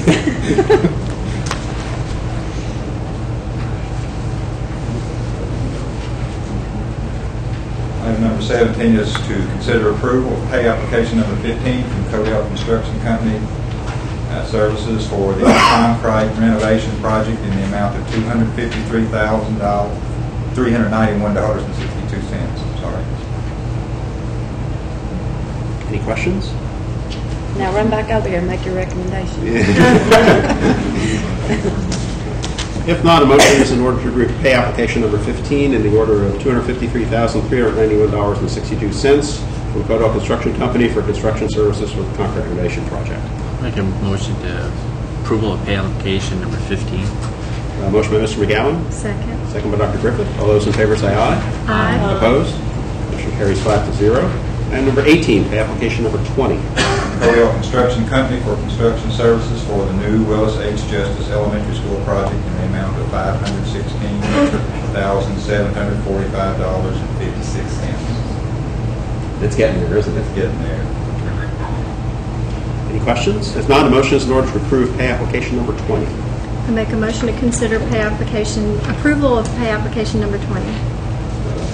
From Codell Construction Company for construction services for the new Willis H. Justice Elementary School project in the amount of $516,745.56. Motion by Dr. Griffith. Second. Second by Ms. Hicks. All those in favor say aye. Aye. Opposed? Motion carries 5-0. And number 19, pay application number 26. Also for Codell Construction Company for resident observer services at the new George Rogers Clark High School in the amount of $9,375. Do we only have 2 months left on this? It's wonderful. No, it goes through the end. We actually have the services from Codell for the ATC that continue on to the end of the year under the other contract. Okay, but do we have just 2 months left on this one? I'm asking about the information that's on the continuation sheet for this item. It says balance to finish, $18,750, which is 2 months. That would be for the high school part, but then the contract end at that time would pick up for the ATC. Okay, so is the high school not going to be finished for 2 months? I don't know, I'm not the author of that document, so I'm not sure why they have that out. I mean, we'll be still punching, and there'll be some work, and they're not double dipping between the high school and the ATC, so whether it's on this project at the high school to check the punch list and things that are going during the startup, or whether you just stop it whenever you want to and then move those funds over to the ATC, and the paperwork shows that Mr. Shack will be involved as a resident observer, whichever project you want to pick. I think what Reed, you go back one sheet. You have the original contract sum, which is the original phase 1 construction. The added scope of work is for the ATC, which gives you the total amount. So to answer your question, yes, all we have left is 2 months of resident observer. Okay. On this contract. Okay. There was no new contract. All we did was revise the original contract and add the 112,500. Second line, added scope of work.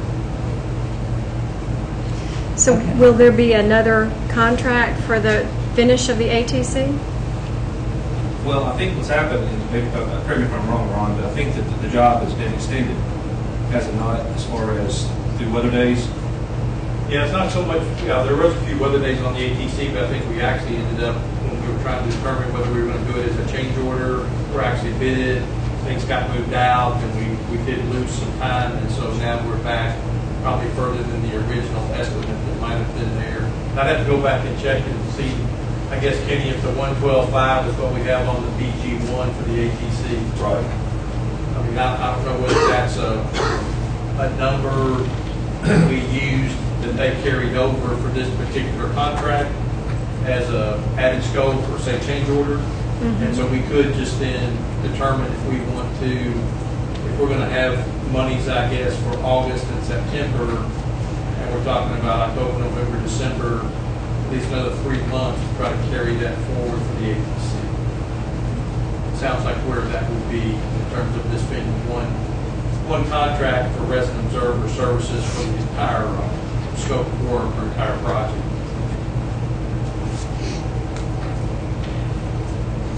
I'll check that just on the BG1 with Mr. Christie and see what.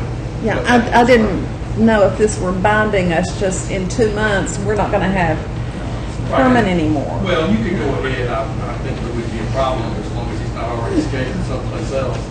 Right. No, we would like to keep him. Ron, then I'll get together. We'll just have to figure out where we are, and maybe we can get back to the board and say if there's additional 2 or 3 months, then we would bill on that monthly service if you want us to be there. Right. Okay. Right. Thank you. And I'm hoping the funds are there somehow when we have ATC, so we'll get together. Right. Okay. Thank you. Any other questions? If If not, a motion is in order to consider approval of pay application number 26 from Kodak Construction for resident observer services at the new GRC High School, both Phase 1 and Phase 2 project in the amount of $9,375.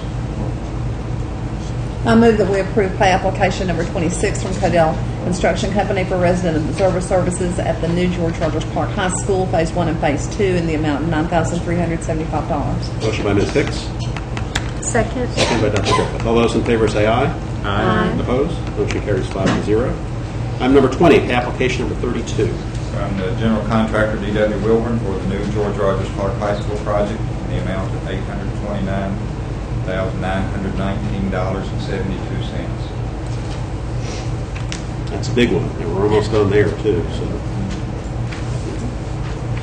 any other questions? If not, a motion is in order to consider approval of application number 32 from D.W. Wilburn for the new GRC High School project in the amount of $829,919.72. I make a motion that we consider approval of pay application number 32 from the general contractor D.W. Wilburn for the new George Rogers Clark High School project in the amount of $829,919.72. Motion by Dr. Griffith. Second. Second by Mr. McGowan. All those in favor say aye. Aye. Opposed? Motion carries 5-0. Consider approval of pay application number 11. This also for D.W. Wilburn for the Phase 2 Clark County Area Technology Center project in the amount of $534,809.24. Any questions? If not, a motion is in order to approve pay application number 11. Make a motion to approve pay application number 11 for D.W. Wilburn for Phase 2, amount of $534,809.24. Motion by Mr. McGowan. Second. Second by Ms. Ritchie. All those in favor say aye. Aye. Opposed? Motion carries 5-0. Change order 21-2. With Randall Davies Construction Company LLC for the new Willis H. Justice Elementary School in the amount of $38,500. That's for additional asbestos abatement that was discovered under the subfloor of the building. This is actually, Kenny can verify that it's actually really, really good pricing at this point to have found additional asbestos. Any questions or further discussion? And it says for the new Willis Justice, so maybe I'm a little confused. You're saying that this is... that contract was the demolition of that building was part of the Willis H. Justice project. Okay, all right. Sorry. That's okay. It's just... the central building, the demolition of the central building. Any other questions? If not, motion is in order to approve change order number 21-2. I make a motion to consider approval of change order 21-2 with Randall Davis Construction Company for the new Willis H. Justice Elementary School in the amount of $38,500. Motion by Dr. Griffith. Second. Second by Judy Hicks. All those in favor say aye. Aye. Opposed? Motion carries 5-0. Next item is change order number 48 for Phase 1 GRC High School. This is in the amount of $6,944.85. And you see that's about 4 different items.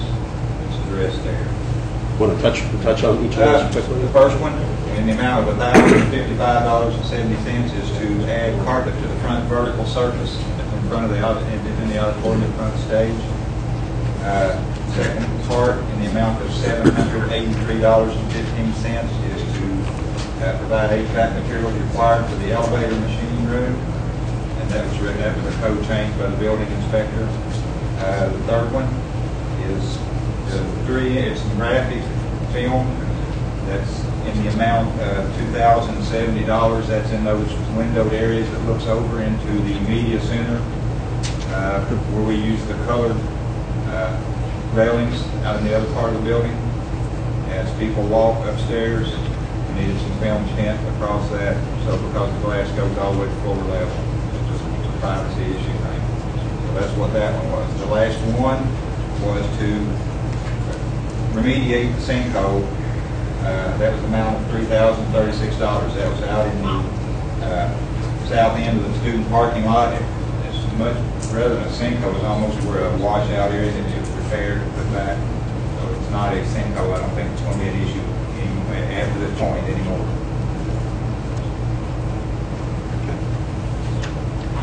And total to the $6,944.85. Any questions? Not, a motion is in order to approve change order number 48. Make a motion to approve change order number 48 for the Phase 1 George Rogers Clark High School project amount of $6,944.85. Motion by Mr. McGowan, Second? second by Dr. Griffith. All those in favor say aye. Aye. Opposed? Motion carries 5-0. Next is change order number 9. It's for the, in the Area Tech Center project in the amount of $924.01, and that was to add some additional panels under some of the casework to basically box in plumbing, electrical work. Any other questions? Not, a motion is in order to approve change order number 9. Make a motion to approve change order number 9 for the Phase 2 Area Technology Center project amount of $924.01. All right, motion by Mr. McGowan, Second. second by Ms. Ritchie. All those in favor say aye. Aye. Opposed? Motion carries 5-0. Okay. Next item is actually item number 3, discussion of annexation of George Rogers Clark High School into city limits. This is something that the board had discussed at previous meetings. I think this is an issue where they're a sensitive issue for some people. I think it's something that we need to make sure that all 3 agencies are working together, both city, county, and school board, in terms of assuring police and fire protection. There are issues in terms of taxation, where tax dollars go in terms of city versus county, so those are items that need to be addressed.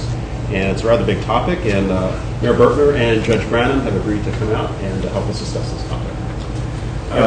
Let me, if I might, with permission of the Matt,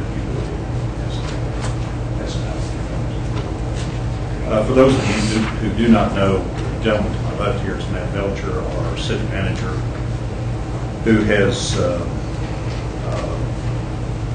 been on the job for less than 3 months. So if you've not met him before, he is assuming his duties as city manager. Judge Branham is here tonight, as well as Rick Smith. This is a topic that we have discussed with Dr. Fudak for several months, discussions back and forth. As you know, the area where the new high school is located outside the city limits. The roadway running out to the entrance to the high school is also located outside the city limits. You have a spreadsheet that was prepared by Matt that shows the differences of the payroll tax inside the city and out. The employees of GRC, if they were employees of GRC last year, they would have paid the 2% as opposed to 1.5. The property tax information is not relevant since the Board of Education doesn't pay property taxes. You have the difference between the insurance premium tax rate of 8% as opposed to 4% outside the city, and you have the insurance service rating of Class 2 inside the city as opposed to a Class 5 outside the city limits and at location. You have the difference in water and sewer rates inside the city as opposed to out.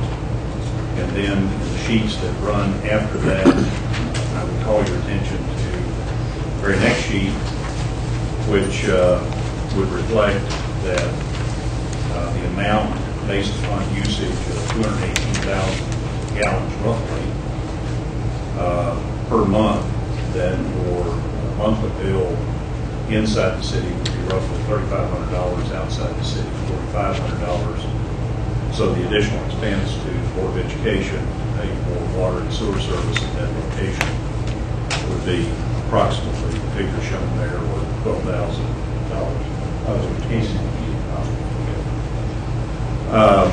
The rest of the papers are supporting information and documentation. What the city and county have done with regard to the new hospital, when that was initially constructed proposed to be annexed is the city selected 2 members of the city commission, Shannon Cox and Rick Beach, and then 2 members of the fiscal court were designated by the court, namely Rick Smith and Joel Reed. They worked out what we have referred to as a revenue sharing district, which is permitted under state law. Actually, it applies both to the new hospital location and to the old hospital location. The assumption on our part was that the old hospital would be redeveloped and have commercial uses as opposed to being just leveled and made green space. But nevertheless, we worked out a revenue sharing arrangement on both properties. What we would propose is the Board of Education requested that the property be annexed into the city. The city and county would convene that group, and they would work out whatever revenue sharing arrangements are amenable to that group, and eventually it will be approved by the city commission and fiscal court. In order for us to be able to annex the property where the high school is, we have to be able to annex the property along Kentucky 627 up to that point. We cannot jump space. Property has to be contiguous to the city. We really didn't pursue that issue with the highway department, not knowing what the desire of the Board of Education was. I will tell you that the city has the authority to engage that process of annexation, but our approach has been in matters of this sort that we would like for the property owners, in this case the Board of Education, to request that it be brought into the city. Now, I'll tell you that the city of Winchester is being as proactive as we can with regard to the start of the school year. And by that I mean Kevin Palmer has convened a meeting, I think it's on the 31st of July, to meet with anybody and everybody that might have some role to play on the 12th of August, which I think is your start of the school year. It is my understanding that by the start of the school year, a traffic signal will be in place. It's being installed as we speak. And I'm not sure how much more is going to be done. Frankly, I would like to see flashing signals in school zones and all sorts of things, but I'm not sure that District 7 is really planning to do that. But with the volume of traffic that we're going to see coming into the school, the city's position is that we need to try to be on the side of the angels and try to be as proactive as we can. So the city is going to be playing a fairly active role, proactive role as it comes to traffic control. Obviously, if the Board of Education chooses to remain outside the city limits, the city could always, I suppose, take up the notion anyway, in which case we would have perhaps an unpleasant situation. That's not my style. I try to work with people and so forth. But nevertheless, if that were to be the case, then the Sheriff's Department, the Clark County Fire Department would need to be getting ready for the start of the school year. We are doing everything that we can to be as proactive as we can. There was I believe, some question about, well, are you going to take in Stony Brook? No, we're not going to do that. The city of Winchester has had one experience in my tenure with annexing existing development, residential development. And the way the laws are in Kentucky, if the majority of the residents of an area proposed to be annexed protest and put it on a ballot, then it is placed on the ballot and the residents can vote it down. We did that once in my 32 years in Winchester, and the proposition was beaten something like over 200 votes to 9. So we found out pretty quickly that, that's not a real popular notion. If there were property owners along the road that chose to become part of the city as part of this process or a later process, we would take that up and consider it. But at any rate, I'm here to answer questions. You can see what the savings are with regard to water and sewer. I believe at your present location, the high school also had garbage collection services from WU. No, that is not the case. No, okay. Then I was going to say that if you did, then the city has by ordinance does not serve outside the city limits, and we do that specifically not to compete with private haulers and private business. I don't know what other questions you may have. The process of annexation is long and time-consuming. If you were to tell us tonight that that's what you want to do, the city would have to basically survey the entire property again, have a surveyor survey it. It would have to be a survey that eventually would be suitable to the Secretary of the State, which is the final party, final entity that approves annexation and city limits and all that sort of thing. That will take some time. We would also have to do the same thing right away on Kentucky 627. Once that occurs, then the city would have to prepare an ordinance. The ordinance would have to be read twice. So that was one of the reasons that the judge and I both began this process of discussing it several months ago, because it will take several months for us to get to the point where the property will be officially annexed into the city. And I don't know what other questions there might be. Judge, is there anything you want to add to anything that I've said, or have I stated anything wrong? Or okay, all right. Rick, you're on that revenue sharing committee. So I'd be happy to answer any questions you may have. I'm sorry, you did? You covered everything. Whether it's in the city or county, it involves the city police and the county police, and it involves city fire department and county fire department. Right. It's not just a school property that's all the area after that. Right. How many properties would be involved? Well, it would be the Board of Education and the right-of-way. But, I mean, properties, other annexation between the current city limit and out to us? It would be the right-of-way at this point. That would be it. Okay, so no other residences? Well, unless there would be people that would come in and say, bring us in as well.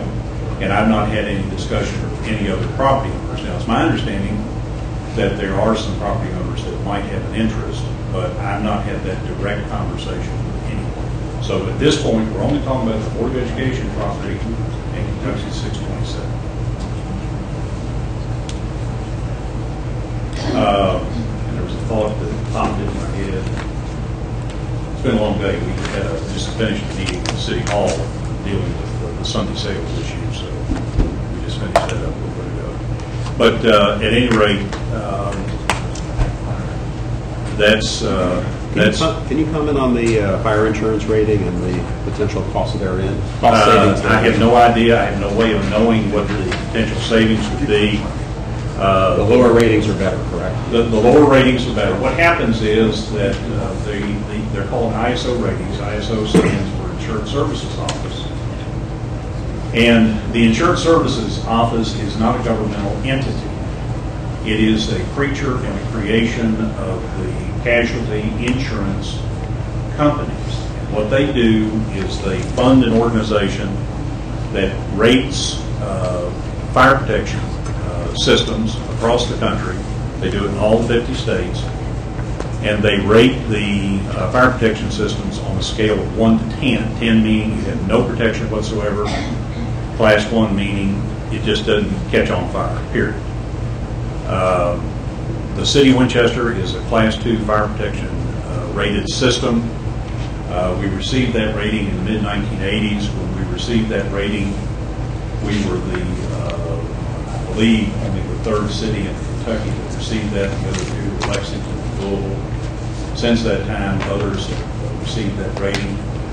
To the credit of the Clark County Fiscal Court, they have worked extremely hard over the years.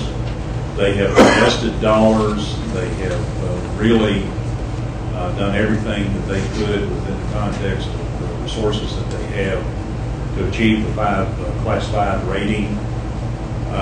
The difference is that what happens is that the insurance companies that will sell you the insurance on the property at the high school, they will charge you rates according to whether you're a Class 2, 3, 4, 5. And really it does make a difference on the commercial end of the scale. On residential, I'm told it's not quite so much. But so I don't know what the answer to that is. I don't know if you've taken quotes on the new high school property. I don't know. And if you have, you might ask the people that are going to insure the property what they would charge Class 2 as opposed to Class 5. I don't have that information. They wouldn't give me that information because you're the client, right? So I would encourage you. I would say that there would be a savings, but how much of a savings, I have no idea. I will say that one of the issues that became apparent when we did the active shooter drill, when I say we, all of the emergency agencies, it was under the leadership of the police department. This was several months ago. One of the problems that was identified was that the emergency agencies, in terms of their radios, they can't talk to each other. Inside the high school, there is a real problem, and one of the things that we took action on tonight was or we didn't take action on it, but we gave the police chief to go ahead to explore, was to basically place a portable repeater on the premises, because I mean that just can't be. You have to be able to have your sheriff and your police and your county fire and your city fire. Everybody has to be able to talk to each other.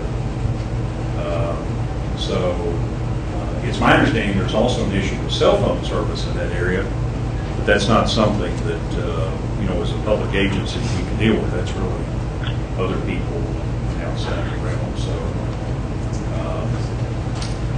what other questions might you have?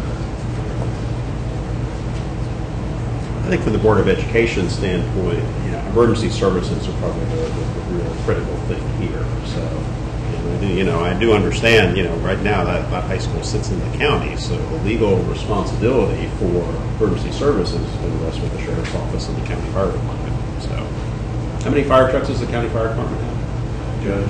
We have 3 engines. Okay. We have 3 engines.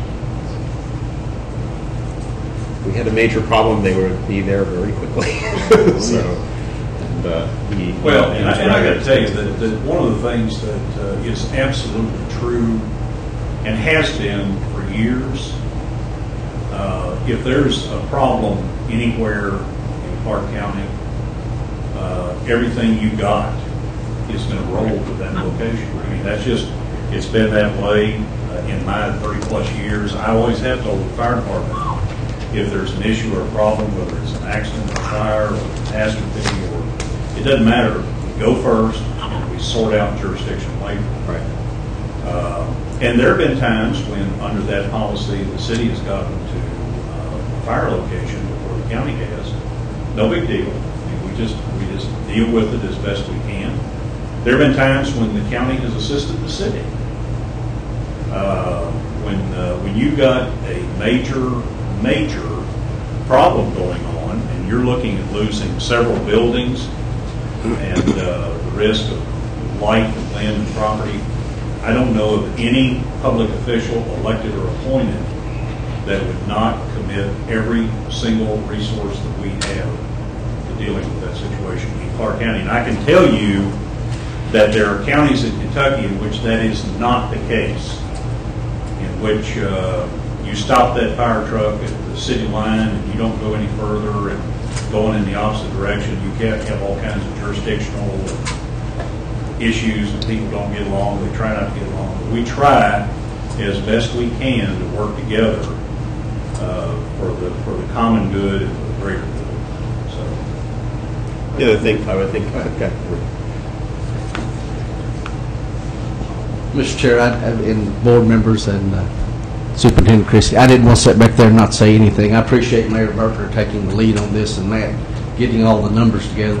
The fact of the matter is the fiscal court and the city commission in the last, and I appreciate Rick Smith, our county commissioner, being here. He's worked very hard on the initiatives that we work on, and we want to make your job easier. We realize that educating our children in Winchester and Clark County, which is our community, is the most important thing we can do. And you'll hear that from the mayor and the city commission. You'll hear that from the fiscal court members. We are not afraid to have a discussion of any kind in public, our city government and county government. And I commend both bodies on that.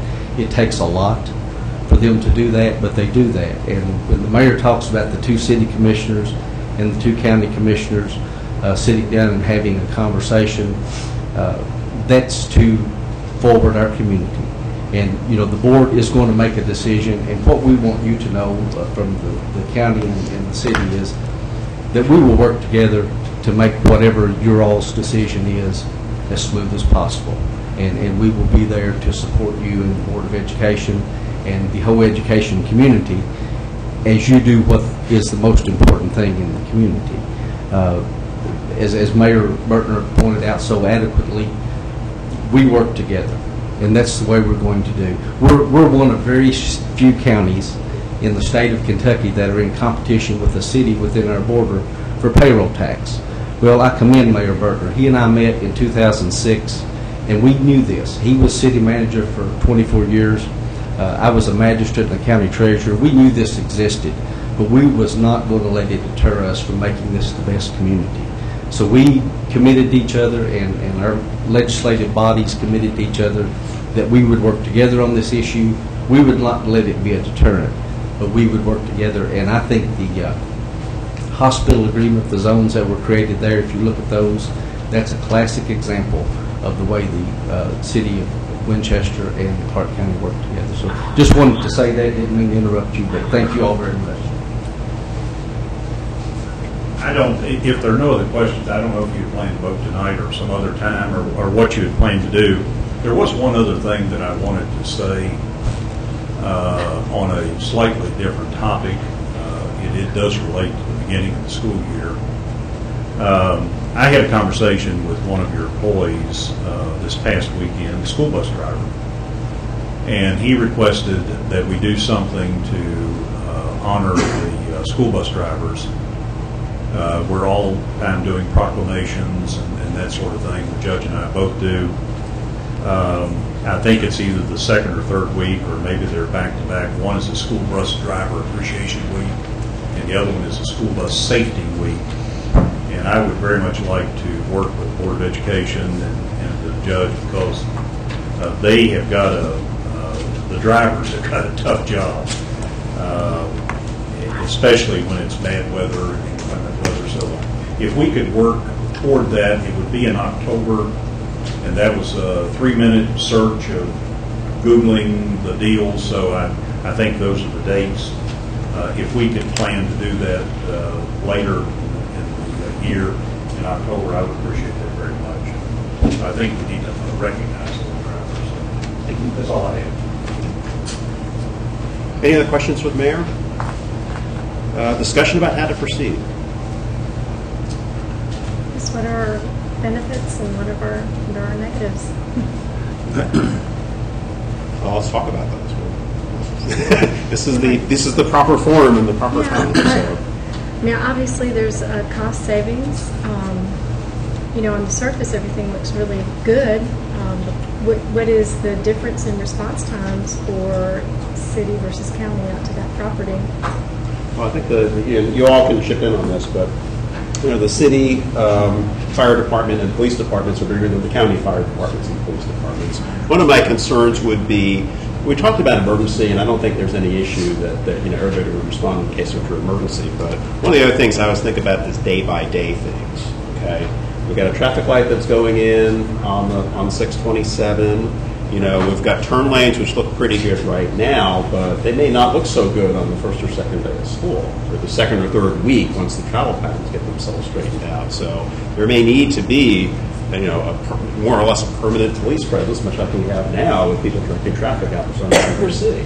So, and you've got a manpower difference between the sheriff's office in the county and the city police force, so that's a city police responsibility right now. Let me say one thing. I don't want to leave this room tonight and leave the impression with anybody within my hearing that none of my comments should be taken by anybody. None of my comments should be taken that I'm denigrating any public safety agency in Clark County. The Sheriff's Department does the very best job and a quality job with the resources they have. The same thing is true about the fire department. Good people, good employees. I don't want to leave the impression. There are differences in numbers in terms of personnel, but I'm not denigrating any public service agency. I don't want to leave that impression when I leave here tonight. But the sheriff's department they're all over the place. They have a lot of territory. And if they get stuck out in the county, then the city would have to come anyway, correct? Right. Because they're out. And then I have talked to Sheriff Perdue, and he is a little bit understaffed and still trying to build. And so as far as in the mornings and stuff like that, I don't know if he would be able to get coverage, would he? I mean, because and I live in the county, so I know how. And that's my concern as someone who's discussed this and talked about this and thought about this and slept on it some more. You know, just some concerns about it. Right. So. If I could interject, why don't you all check with the Sheriff's Department, because he also has special deputies, he has several of those. I think he's got 18 full-time deputies, but he's got special deputies that also might be able to do this job. As far as the response from the fire department, we share a station down on Fulton, and then our other stations on Barnes, so we have two of them located basically in town. The EMS service is a joint one, so that's a non-issue. So I would check with the city police and then the county and see what they can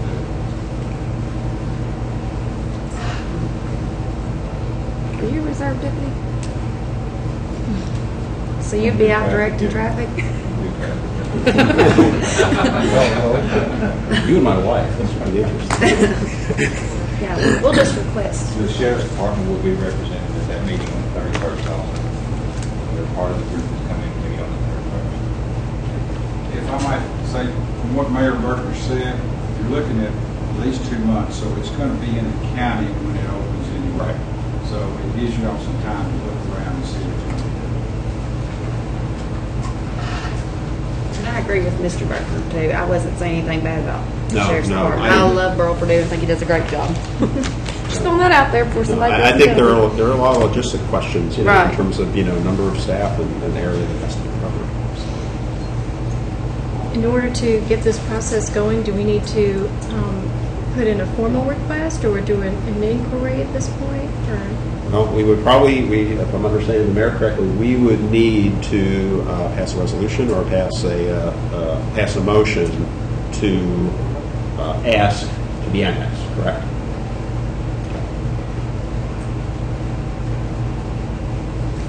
If during that process we find that it's not going to be to our benefit to go forward with the annexation, could we stop it? I would say once we pass the motion, probably not, but the mayor can comment on that. Once we have an indication that we're going to start spending a fair amount of money, we're going to have a survey done, property survey, so I won't say no, try to be reasonable about it. But, if the Board of Education is just not comfortable making a decision tonight, you want to think about it, that's fine. But the clock is ticking. It's something that needs to be addressed and you need to decide. Once you decide, it needs to be a decision that you're comfortable with, if you like to stay with, and that would allow the city to go ahead. Can we set up a time to talk to Sheriff Perdue and see, get his opinion? I mean, I think he deserves to have Readings his. on the 31st will be Okay. there, so. Yeah. All right, so for me, the temperature of the board, correctly, we are not prepared to address the question tonight, correct? Correct. Okay. Well, what I will do, Do you need a motion to table this to the next meeting? so it's not here, it's discussion, so. But I would like to see this revisited on the August agenda, because I think Mayor Bertner and Judge Branham and the community are will want some resolution on this one way or the other. Right.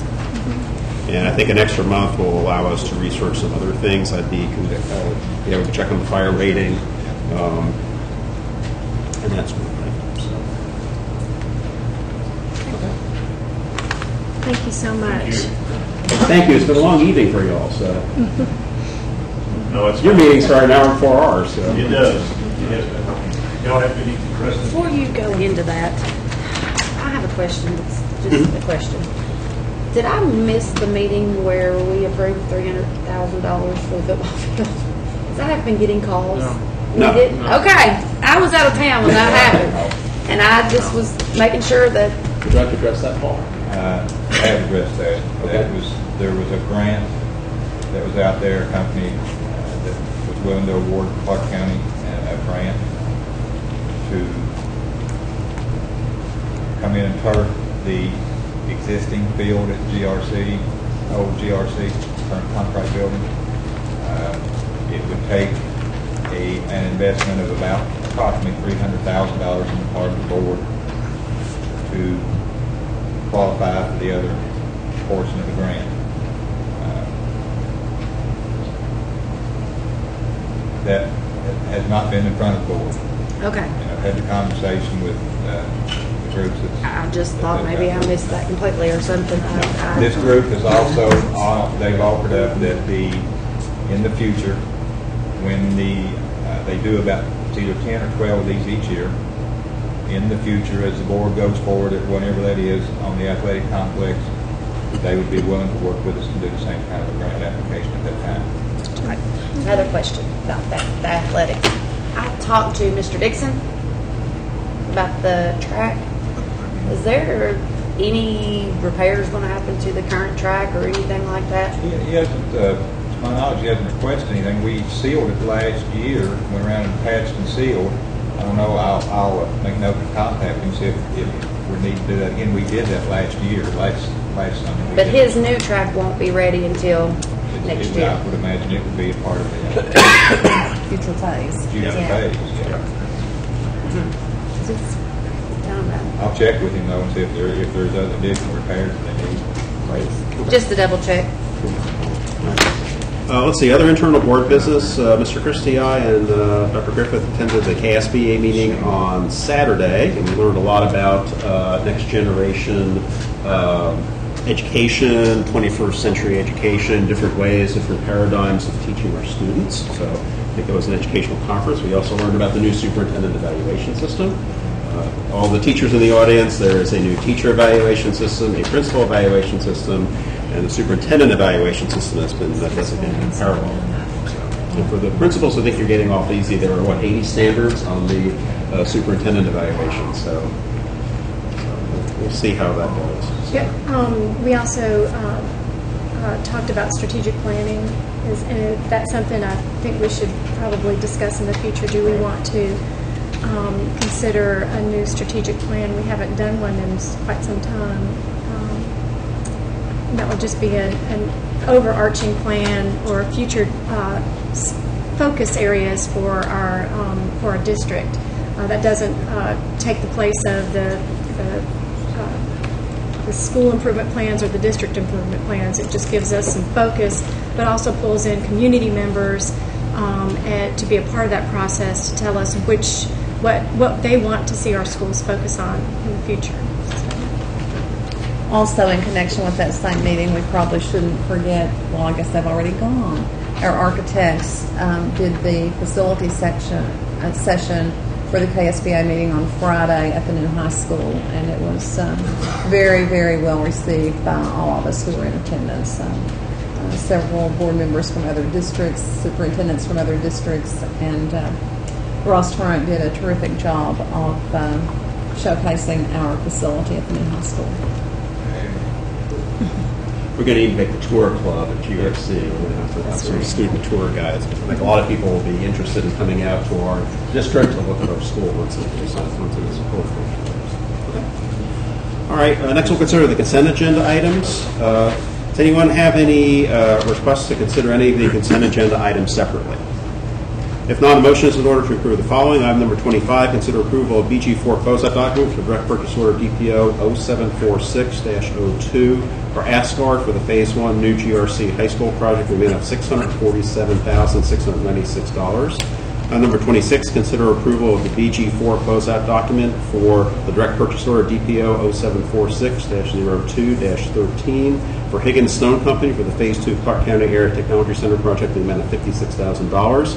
Item number 27, consider approval of BG4 closeout document for the direct purchase order DPO 0746-02-14 for Hill Rom Company for the Phase 2 Clark County Area Technology Center project in the amount of $18,546.69.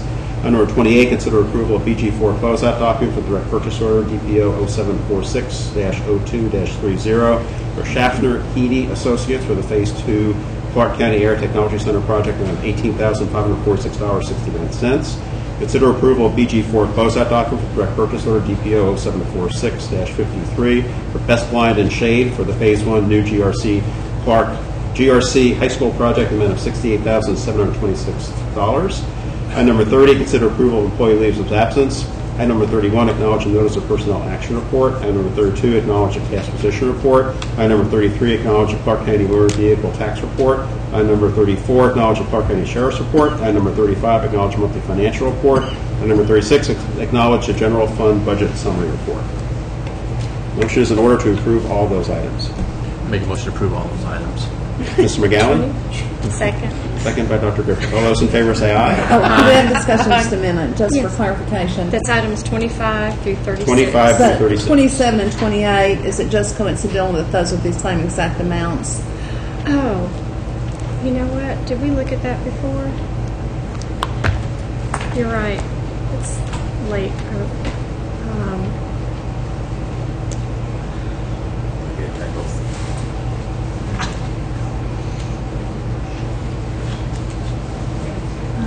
Good point.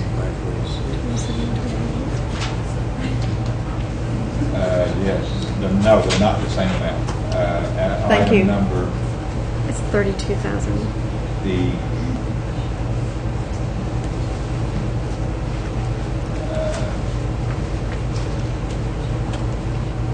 item number 27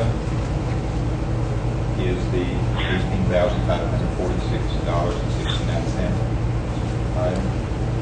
And then 28 is the Number 30. 28 is the $32,313.00. Thank you for bringing that up. I looked at that so long ago. Okay. So. Mr. McGowan, would you like to amend your motion Sure. to change the item on number 28 to $32,313? And my motion to change it to $32,313. Okay. And Dr. Griffith, second that? Second. As amended. All those in favor say aye. Aye. Opposed? All right, motion carries 5-0. Motion is in order to authorize payment of salaries and accounts payable. I move that we pay salaries and accounts payable. Motion by Ms. Hicks. Second. Second by Ms. Ritchie. All those in favor say aye. Aye. Opposed? Motion carries 5-0. Motion is in order to adjourn. Make a motion to adjourn. Ms. Ritchie, second. Second. Dr. Griffith. All those in favor say aye. Aye. Opposed? Motion carries 5-0. We're adjourned at 9 p.m. I can't believe I almost forgot that.